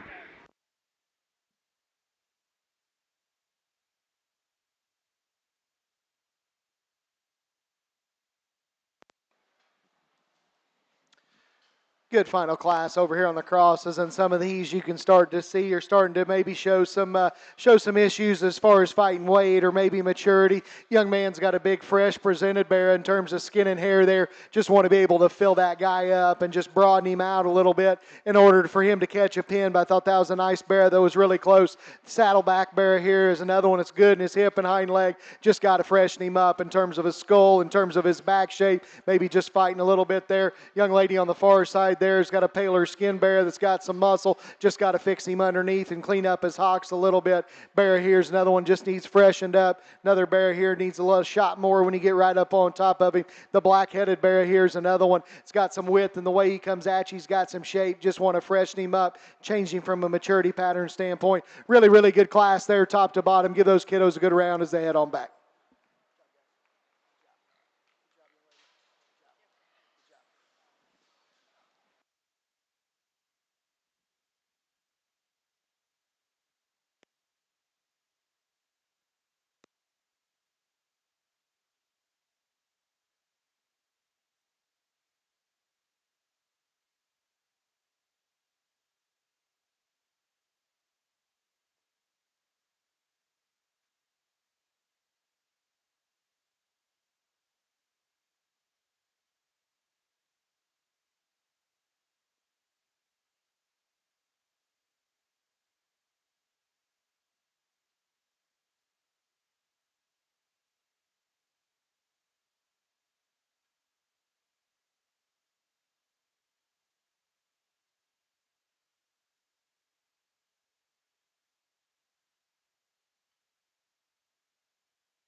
Tremendous pair here, actually top trio as we go in this particular class, and I think it's close, and I think there's minor differences between them, and I think, but each one of them to make this much, to have one that's this stout and this powerful and yet this loose and still fresh in terms of how they're put together is certainly kudos to the folks who are behind these, because I know that's not easy to do. I think that's a really good pair, and there's one I keep coming back to that is just so loose and so pliable in terms of how he's put together. I don't know if we've had one that just handles his hip and hind leg as effortlessly and as flawlessly as what this one does. His length to his hip, the bend to his hock, the bend to his rear foot is also so good. He's set shape, he's got muscle, his neck doesn't tie perfectly, and that's where I get critical. I'd maybe change him up in that regard, but he's true, he's square, he's big at the ground, he's big up high. I like the off-belted bear here in front of me to be one here in this particular class. The one that holds the slight freshness advantage up high in terms of just being that much more powerful, that much more dense in terms of his upper skeleton is the spot back bear here, and I like a lot of things about him too. He's another one that although he's got an attitude, he's maintained his flexibility and just the way he gets out and goes extremely, extremely well. I guess where I get issue with him is we get right up in front of him. To me, he's one that's starting to lay on a little extra cover there through his cheek and through the base of his neck. I step in behind him in relation to that mass that he carries out the back of his shoulder and through his upper skeleton. He wants to flatten and get a little plainer there in his lower stifle, gets a little bit shallower in terms of his twist, in terms of how he's put together. That's getting awful critical of a pair of really, really good bears there that have stayed fresh and stayed functional in their skeleton to a heavy weight. That's super impressive to me in a very, very challenging, good top pair. The calico bear right here, if we could change that view right there coming out the gate, I could get on board with this dude because that thing is presented to a T in terms of just freshness and just the way he's made up front. He hinges loose enough behind. His length of hip is good. Coming right at you, he wants to wing out at his elbow. He wants to roll them front feet together. We change him in that regard, and yeah, if we're talking ideals, maybe we'd lengthen his hip just a shade still as well. But man, that's a fresh presented, stout structured one that still goes and balances. Young ladies does an excellent job with him. The blue bear here from his shoulder blade back, I think another extremely good bear, good in the mid part of his body. He's fresh up high, got an excellent hip and hind leg, and the way that he gets out and goes and travels. I like the density of his skeleton. I like his height of shoulder. Unfortunately, with that height of shoulder, we've rolled that shoulder blade forward just a little bit more in that forearm. He wants to get a little softer, and coming right at you, he wants to deviate at his knee just a little as well. But man, once again, critical. Did not expect to find four bears of this particular shape and quality in a class this heavy here in Louisville, Kentucky. The bear that comes out next in 5, certainly no slouch either. Bold-bladed, big and fresh up high. One that just gets a little tighter in terms of the way he's made through his hip, hock, and rear ankle. Maybe he just wants to roll in his shoulder just a little bit as well in the way he comes at you. But once again, a freshly well-presented bear there. Young man does an excellent job with. The black-headed hog here that comes out next. At the top end of this particular class, he's the one that probably just runs out of freshness up high. Maybe just gets a little more mature looking about his head and through his rib cage there. Just like to freshen him up in that regard, because that's still a sound, structured, stout-featured bear that's got muscle. Just in this particular class and this particular quality, he needs to be better at his knee and needs to be a little fresher. The black gilt, another one, shape, muscle, bone is all very good. Gets a little tighter in terms of her hip, in terms of her hock. Change the shape of her hock there a little bit as well. We step in behind her. The belted hog that comes out here next, one that is a little looser in terms of how he's put together, but another one's just starting to show a little age and maturity there. Didn't read him quite as dense at the ground. Like to freshen him up high. Red bear here, big-bodied, wide-made kind of bear. Gets a little plainer up through his front end, a little plainer in his shape. Like to just peel a little cover off of that guy. Bear we close with there, extra shapely, extra muscular. Just wants to get a little funky in the way he handles his rear too. Excellent last class across us. Give those kiddos a good round of applause.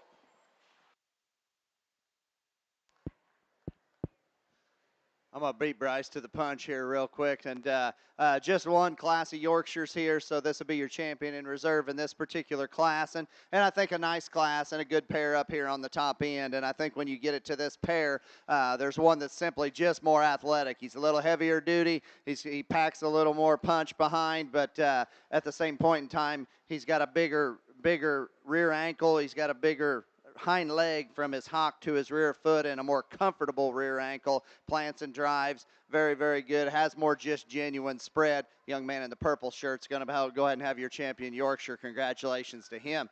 Now the young man here in the pink shirt, or sporting the pink shirt. Man, that thing's elevated at the point of his shoulder. That thing's neat looking out in front of his blade. His presence and his upper line is very, very good. That thing's just got a hinge a little looser behind for me. Come at me with a little stouter kind of an arm and a front leg there to get worked up any higher today. I see the young lady left her paint can at home here today, and I appreciate that. But the barrow she brings to me here just gets a little longer body, maybe wants to trail off in his tail head there and just get a little rounder and piecier at the top of his hip.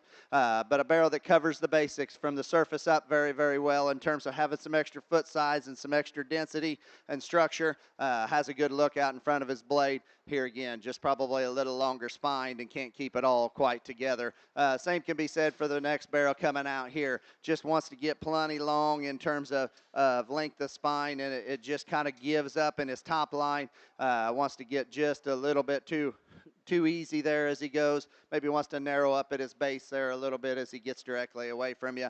Got a big stout one with a flag tail coming out here next. It's got some interesting pieces. I mean, you got to love this thing from the side, from a height of shoulder, head and neck presence, and just show barrel look, kind of proportions where you get to studying him. He comes right at you. He wants to deviate at his knee. He wants to rise up in his hip loin and trail off at his tail head there and just get a little piecier on the move. Got one here coming here next. It's kind of a tall fronted, short-bodied kind of a hog, and you do got to appreciate that about him. Got a long enough kind of hip. Just wants to cave in his knee and get a little too frail in his front end and front foot as he comes directly at you. Not the stoutest one in his hind leg as he directly leaves you there as well, but an interesting hog to be down here in this particular class. Got one here, another one here that's got a lot of interesting pieces. Man, that thing is fresh. That young lady's done a very good job on skin and hair on that thing. Got a big old stout tail, head root there. Got some look out in front of his blade. Wants to cave too much as he comes right at you at his knee. Here again, wants to rise up in his hip loin and just come out of balance. As we turn him out here, as we get down the road, got a lighter weight one here that's just given up a lot of maturity and density. Very, very good class of Yorkshires. Congratulations to these kids. Results out of Class 22, Crossbreds. First goes to Nolan Hogue. Second, Chloe Kemp. Third, Brinkley Smith. Fourth, Fletcher Inman. And fifth, Mason Sanders. We are now ready to show for Champion Division 3. Crossbred. Coming out of Class 19, congratulations to Anna Frankie, Oklahoma. Second in that class was Harley Mabry, Arkansas. Out of Class 20, congratulations to Hadley Hendrickson from Indiana. Second in that class was Nolan Hogue, Illinois. Out of Class 21, congratulations Henry Cawley from Georgia. Second in that class was Jada Dent, also from Georgia. And out of Class 22, congratulations Nolan Hogue, Illinois. Second in that class was Chloe Kemp from Oklahoma. Please put your hands together for these four exhibitors as they show for Champion Division 3 Crossbred.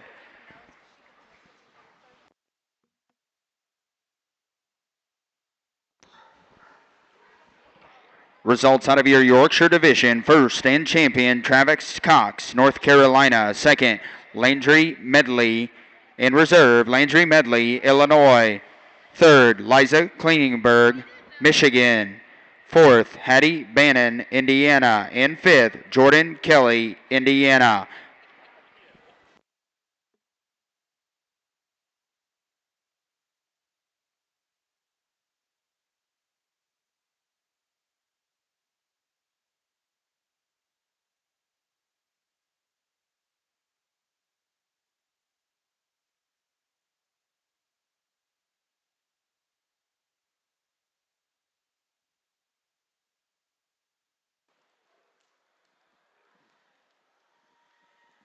This has been a really fun division, and I like all four of these class winners. We drop back out here. I think all four of them are certainly ones that represent a ton of value and just a ton of quality. Let's go and give these four exhibitors out here a good round of applause, please.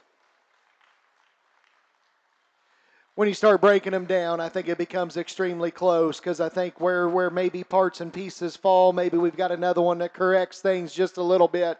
But I think ultimately, once again, like I've said and stated before, I think there's one that I think just does it as good as any in terms of this particular division. And he does so just because he is so good in terms of his skeleton, in my opinion, to be one of this particular weight and stature and substance, and yet to still be able to get out and go and just run laps around the other three out here in the way that he goes coming out of a competitive class there as well. Like I said, his neck attachment isn't perfect, but man, this thing's big and bendy at the ground, and he's square and he's true. He's got shape. He's got muscle. I like the one out of the last class. Congratulations to him.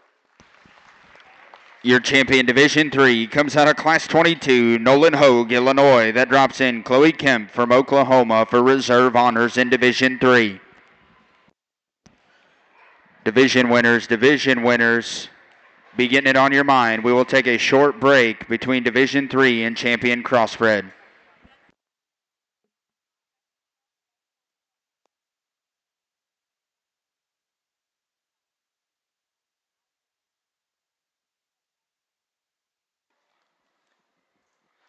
I don't think it gets any easier for reserve. And then just to talk about him real quick, the young lady's belted bear that wins that first class of this particular division. Man, the word dense just comes to mind in terms of that particular bear. That is a big cage and a big back, a big skull and a big arm, and he comes at you so good through his chest. We talked there in class. Is he perfect off that right rear? No, he's not. And the longer we go with him, he wants to stab, and maybe too, we get ultra critical amongst the contemporaries out here. We change him right there at the pole of his neck just a little bit to be ideal. The calico bear there on the far side that wins the second class, man, that one's another one. It's very loose and pliable in terms of how he's put together. Got a great big cage, a big square hip, and a hind leg that functions as well as any. Like in that, as the one we use in this division, change the way his neck ties in just a little bit of his relation to the contemporaries out here as well. He's another one that starts to get just a little off in his belly line. He gets a little deeper and a little puffier back there in his flank. A little puffier there in his jawline as well. Bear that wins Class 3, extra burly and dense at the ground. Is he wild enough in terms of just his shape and his spread up eye in relation to these other three? No, and maybe that's where we get on to him, just freshen him up there just a little bit. But I thought that one was a very, very good bear. Then we drop out that one out of Class 4, and another one, hip and hind leg, is built extremely good. He's beefier up high than the bear we used to beat him in that particular class. Like I said in class, little cheekier, maybe not quite as good at the base of his neck. For me, though, in terms of density, shape, extra looseness, and how he's put together, he's my second favorite. Congratulations to her. Your reserve out of Division number 3, Chloe Kemp, Oklahoma. Again, we will take a short break before we do Champion Crossbred. So if you had a division winner or a reserve, we need you in the makeup area.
We are now ready to show for your champion crossbred. Out of division number 1, congratulations, Nora Hogue, Illinois. Reserve in that division was Alexa Graham, Michigan. Out of division number 2, congratulations to Anna Frankie, Oklahoma. Reserve in that division was Brantley Platt from Indiana. Your champion out of division 3, Nolan Hogue, Illinois. Reserve in that division was Chloe Kemp from Oklahoma. Please put your hands together for these individuals as they show for champion crossbred.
It's been a really good crossbred drive, and I think we dropped these three out of their respective divisions. And like I said, and it's one of those things. I don't expect them to all be cookie cutter in terms of how they're put together. Good hogs come in different packages, and that's fine. I think within each division, I was happy with what we had and what we were able to bring back, and I like all three of these very well. And not to take anything away from our little lightweight bear over there, I think that's a neat pig. But in Brett and I's opinion, both, I think it comes down between these other two, and I think Brett said it best, and I mean ultimately we could get a long ways with a lot of them if we could take and we could combine the two. We'd come up with one that I think was pretty bulletproof in terms of how they're put together. I think they're both very good, and where their strengths and weaknesses lie is kind of contradicting. The heavyweight bear is, like we talked, just so loose and so pliable. When you introduce him into this pair, is he as burly and just as massive up high and stuff as what this calico bear is? No, he's not. And then you take the calico bear, and man, he is so good everywhere, just in terms of density and look and proportion and just how he's made up high. He is absolutely maxed out in terms of back shape and center body. Does his left rear move just good enough to be the one that you say, well, that's the one we need to use? That's where I'm at, in my opinion. That's talking to Brett. He shares the exact same opinion. I think it's incredibly close when it comes down between the two. Ultimately, like I said, you got to be able to go home and be comfortable with where you're at in terms of what they are. I think the one that does it best with the least amount of holes, and maybe one that just pushes the limits just that much harder, Calico is going to be your champion. Congratulations to her. Your champion comes out of Division 2. Congratulations, Anna Frankie from Oklahoma. That drops in Brantley Platt for reserve honors.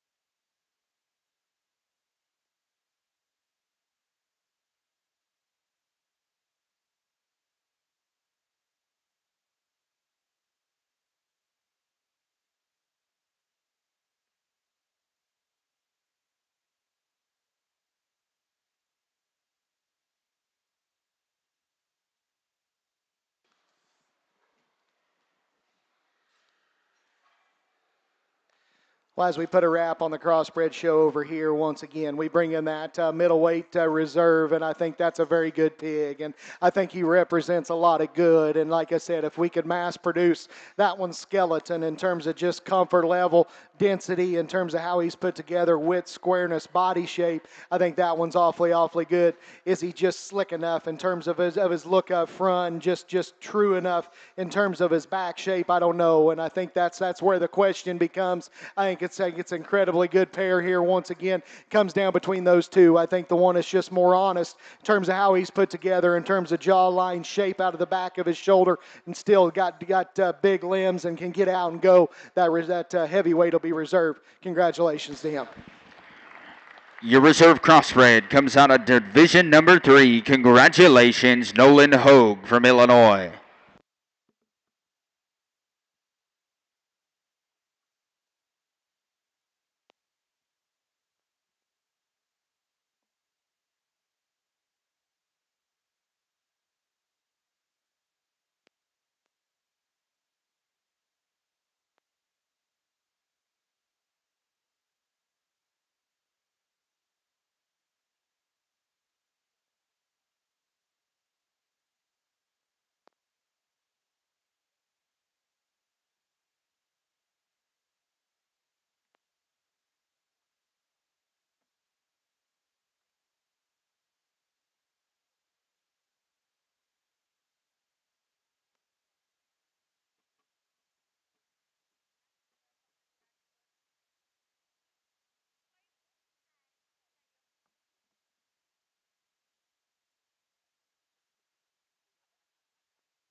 A reminder, we will parade the reserves first.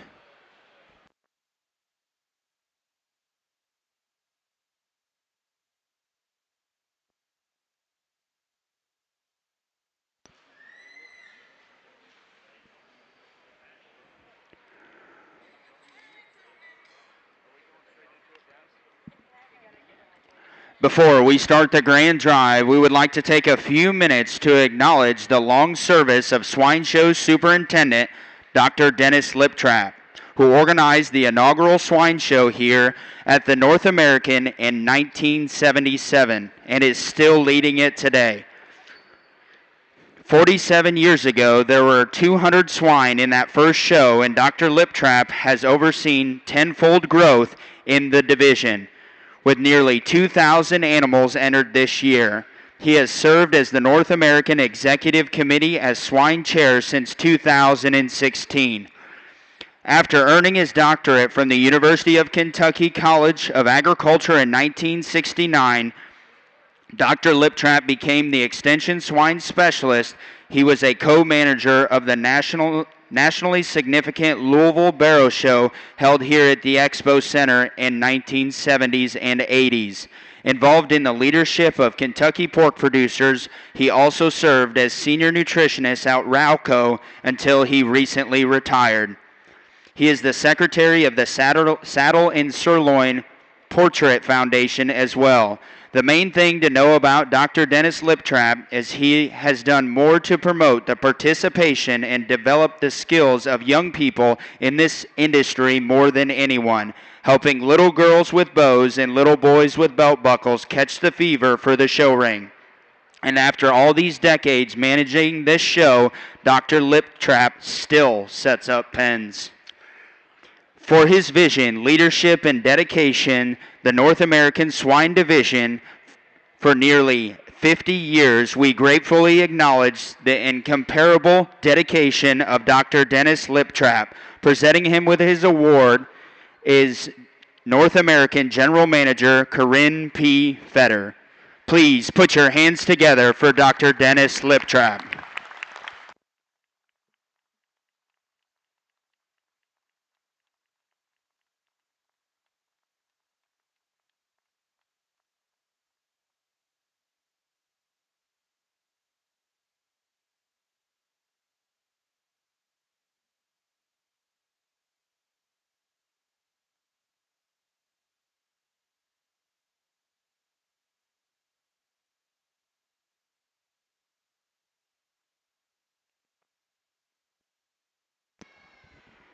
Ladies and gentlemen, if you would, for his 50 years of service, please put your hands together one more time for Dr. Dennis Liptrap.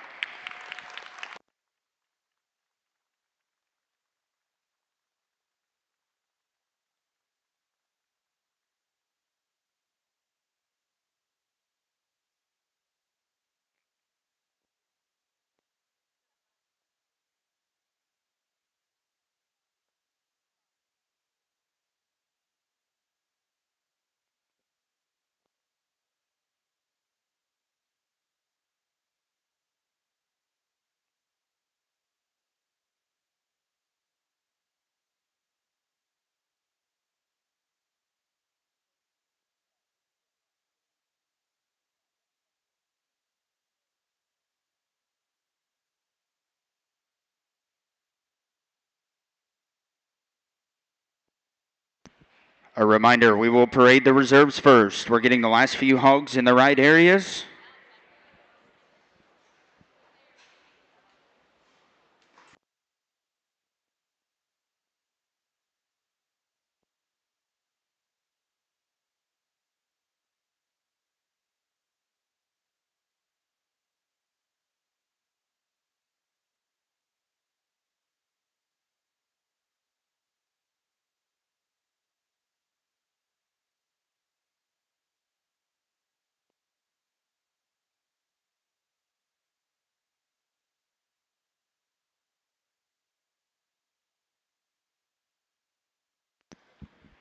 We are now ready to parade the reserves.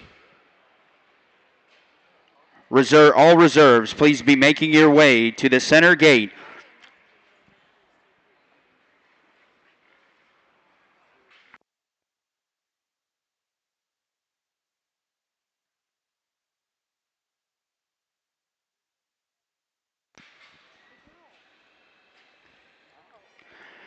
Your reserve in your Berkshire division, congratulations to Kara Greiner from Indiana. Please put your hands together for each exhibitor as they enter the ring.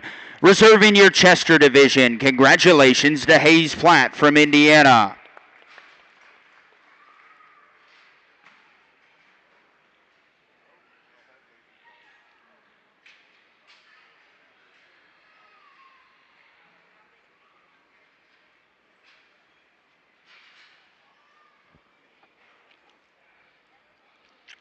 Reserve in your Duroc division, congratulations, Chloe Kemp, Oklahoma.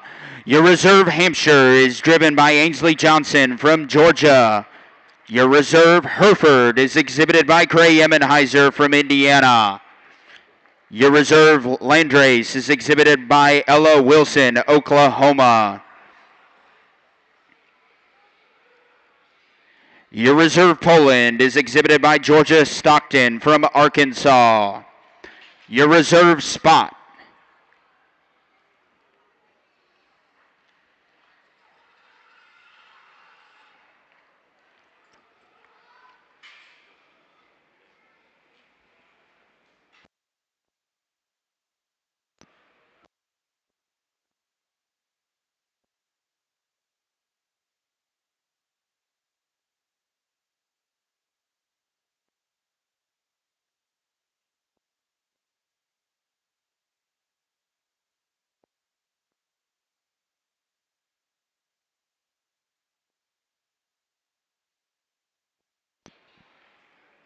Your reserve spot is exhibited by Preston Ford from Iowa.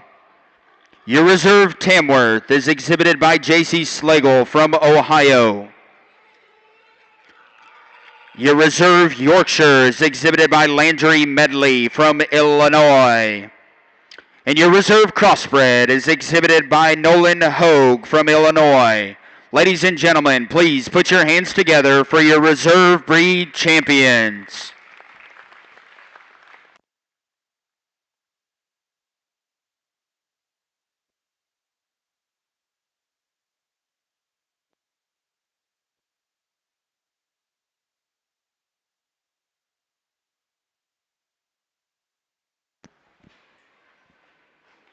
And now for your champion lineup.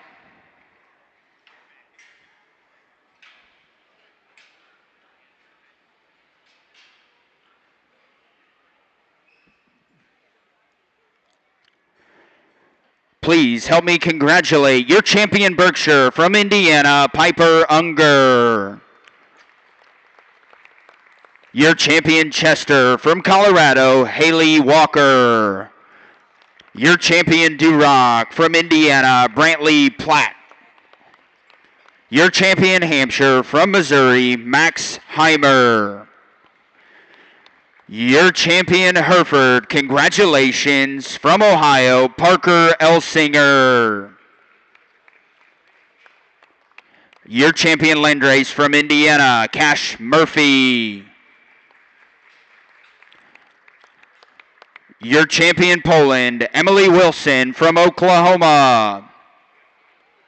Your champion Spotted Hog from Indiana, Lainey Green.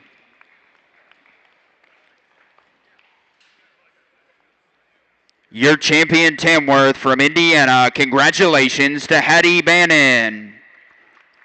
Your champion Yorkshire from North Carolina, congratulations to Travis Cox. And your champion in the Crossbred division, congratulations to Anna Frankie, Oklahoma.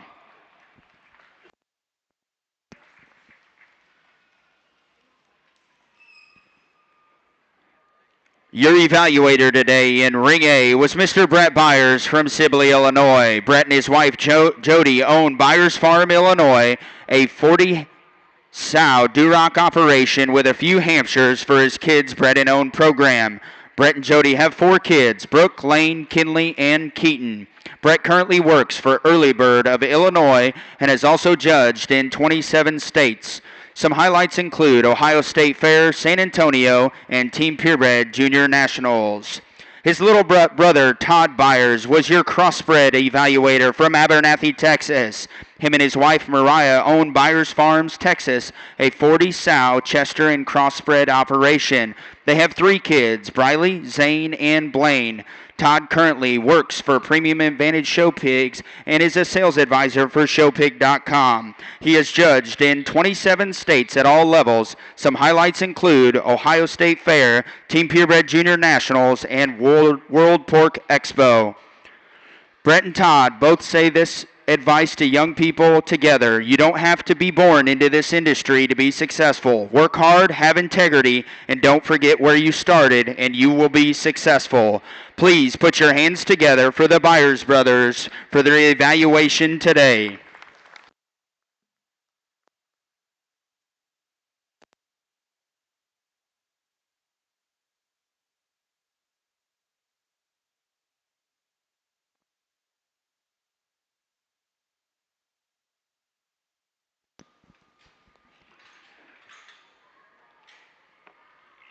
Before we select a grand champion, we would like to welcome into the ring your Kentucky State Fair Board members, Nick Carter, Marshall Coyle, and Joe Goggin. Please welcome them into the ring to present your grand champion honors.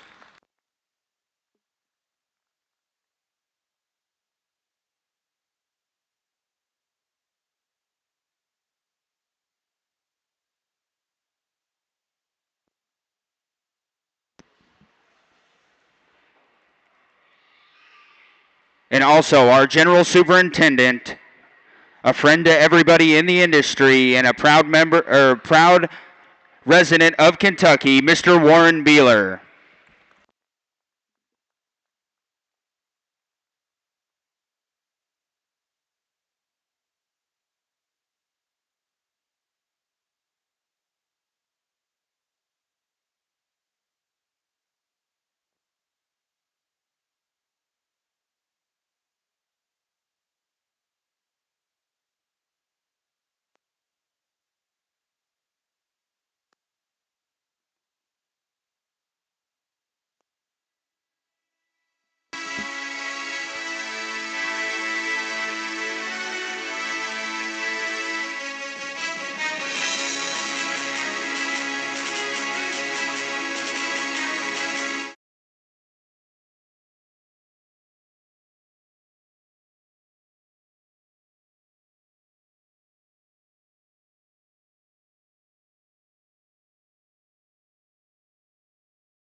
Well, first and foremost, I want to take the opportunity to thank the folks here at North American for the opportunity to come back and sort through the Bear Show this year, and got the opportunity to do the gilts with Brett there last year as well. And it's always fun to step into the ring with your older brother and be able to talk and discuss hogs, and somebody that you've definitely looked up to for the bigger part of your life. So thanks first and foremost to North American, to all our ring help. Bryce is an okay announcer, I guess, and everybody else back here. Thank you guys for having us. Enjoyed it. It's always fun to be here on the Green Shavings at Louisville, to be able to sort a hog show. Secondly, want to thank my wife and kiddos back home. My wife told me there last night I'm gone too much, and I probably am. This is definitely an industry that we love and we chase, and we're in the middle of jackpot season down in our part of the world, getting ready for majors, and told the kiddos we had to take the weekend off, be able to come up and do this, and I hope they're at home watching and stuff. But thank you to them for doing everything back home to being able to make everything work and keep our show pigs heading in the right direction as well. I guess the other thing I want to say, and ironically enough, I don't know if Dr. Liptrap remembers or not. I got the opportunity to meet him a few years ago here at Louisville. Was actually interviewing for a job and actually interviewed with him, and I just want to say thank you to him, because it's one of those things. We need more people like him in our industry, in my opinion. Guys like him that are willing to step up for the girls with the bows and the boys with the belt buckles, like he said, to make sure we've got more little kids that are wanting to come along in this particular industry and do what we do, and not necessarily be the person chasing one in the ring with a spray bottle or doing the fitting in the back or with clippers or anything like that, but people that are truly invested for the main reason, in my opinion, that we do this thing. And it's not about the pigs. It's not about the backdrop photos, anything like that. It's about each and every one of these kids that are out here, and that's why he does what he does. So one time, give Dr. Liptrap a big round of applause as well for doing what he does. I love judging hog shows, but when I step out here, I want to make sure when I leave one thing, when I leave one thing's true, and it's not about me. There's nothing about this to me. For me, I showed up today to do a job for a few hours.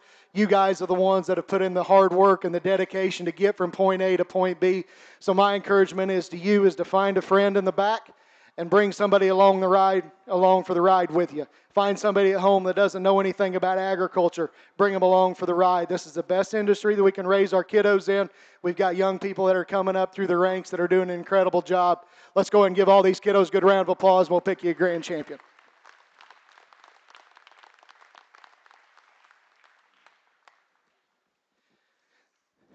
Out here for your grand, I think it's an awesome set, and it's always fun to be able to see what comes across from the other side, and I think it's an awesome set of pures, and I think it comes down, and just kind of looking at one side, Brett was on the other. We were able to take and discuss these things when we came together, and we arrived on the same three that we liked out here, and I think of the three, like we've talked all day, there's not a perfect one, but I think when you start talking and breaking them down and trying to do what the best we can in terms of making them broad and square and genuine in terms of how they're put together, covering the basics first, and then making sure to be able to push those limits in terms of extra shape, look, density, and how one's put together. One that does it best for us be that young lady's Crossbred. Congratulations to her.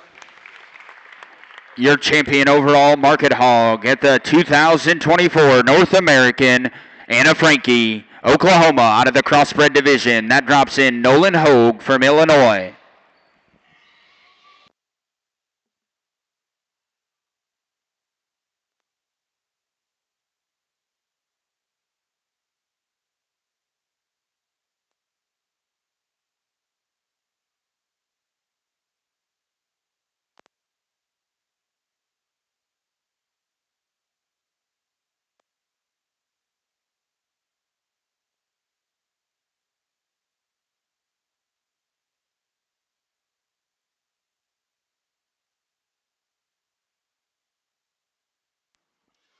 We can let them stand for just a moment here. I don't want to be too windy by any stretch, but want to thank the crew here at North American for sorry, I didn't mean to interrupt your picture there.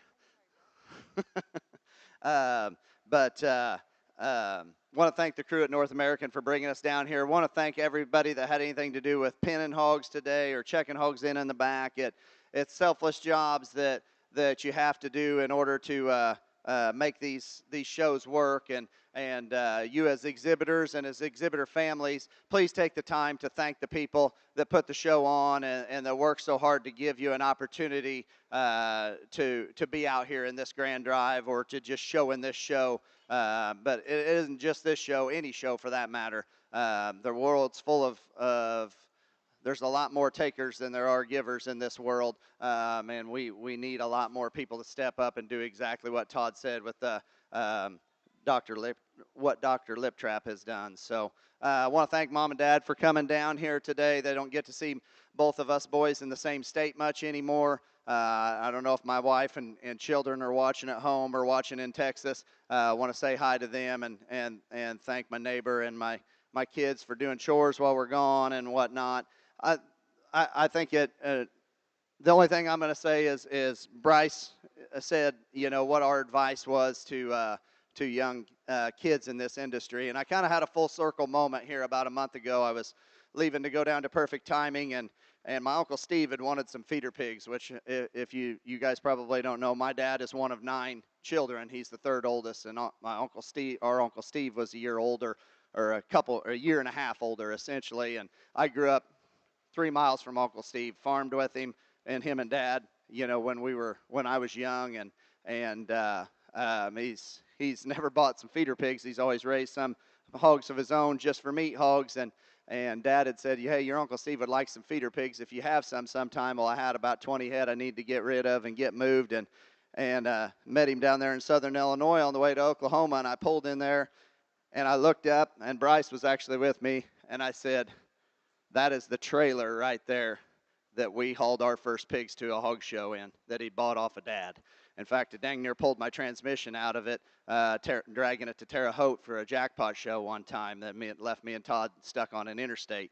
And it was kind of a full circle moment. I mean, Mom and Dad raised us right, or I think they raised us right. We feel like they did. They gave us the opportunity. They gave us the wherewithal and the know-how and the backing to go do what we wanted to do. We weren't born into this industry, but we chose to be in this industry, and it was, it's an old steel Kiefer built 7x20 livestock trailer that's rusted to beat all heck. And I look at that and I think, man, just know where you come from and don't ever forget where you come from. And don't forget where you come from, but don't put limitations on where you can end up, because it's all up to you. The world's full of handouts anymore, but the people that are the most successful in this world are the people that grab it and take it and have passion and go forward and make it happen on their own. So it was just kind of, I thought I'd share that story because Bryce's introduction for us today kind of reminded me of that. So anything's possible, so everybody reach for the stars. So fire them up here. Like I said, want to thank everybody involved here. It's been a very good hog show today. I've enjoyed doing it with Todd. Like always, we don't get to do it very often, but when we do, it's something special to both of us. There's an awful lot of good ones out here. There's another one out here from the purebred standpoint that brings an awful lot of extra density to the table and does it in a flexible kind of fashion. Brings a lot of extras. He's hard to assemble in that particular breed. That young man's red one's your reserve grand. Congratulations to him. Your reserve grand comes out of the Duroc division. Congratulations, Brantley Platt from Indiana. That drops in Chloe Kemp, Oklahoma, for 3rd overall contention.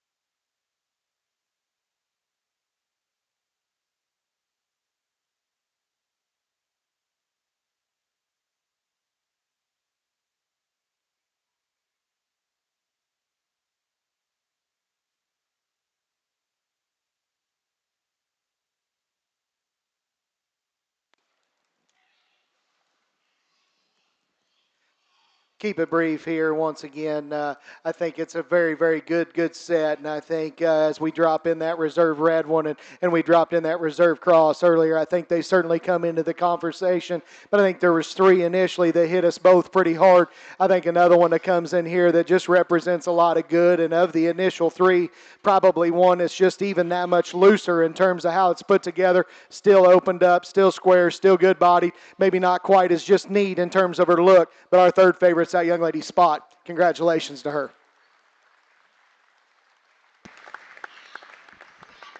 Your third overall comes out of the spotted division. Congratulations, Laney Green, Indiana. That drops in Preston Ford from Iowa for 4th overall contention.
Not to drag it out here, but I think we're all going to get out of here in good time today, and I guess we're all going to get wet the way it sounds. So maybe take some of it back south with you. Some of you, they're going to Texas, but it's been fun here today.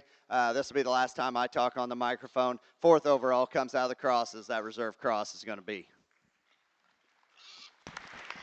Your 4th overall is your reserve crossbred. Congratulations, Nolan Hogue, Illinois.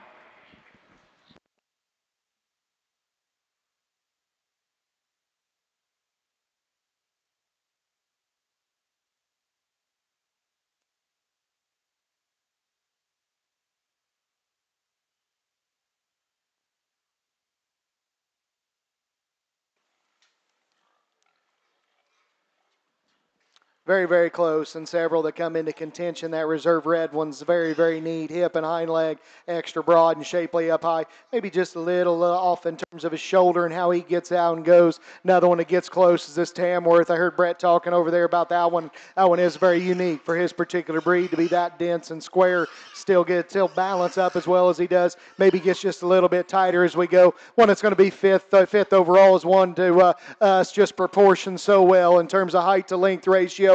Body shape still sound and square. Maybe got just a little puff and one hawk there that maybe kept him from getting on up the line. Our 5th favorite is going to be the young man's Hampshire on the far side. Congratulations to him.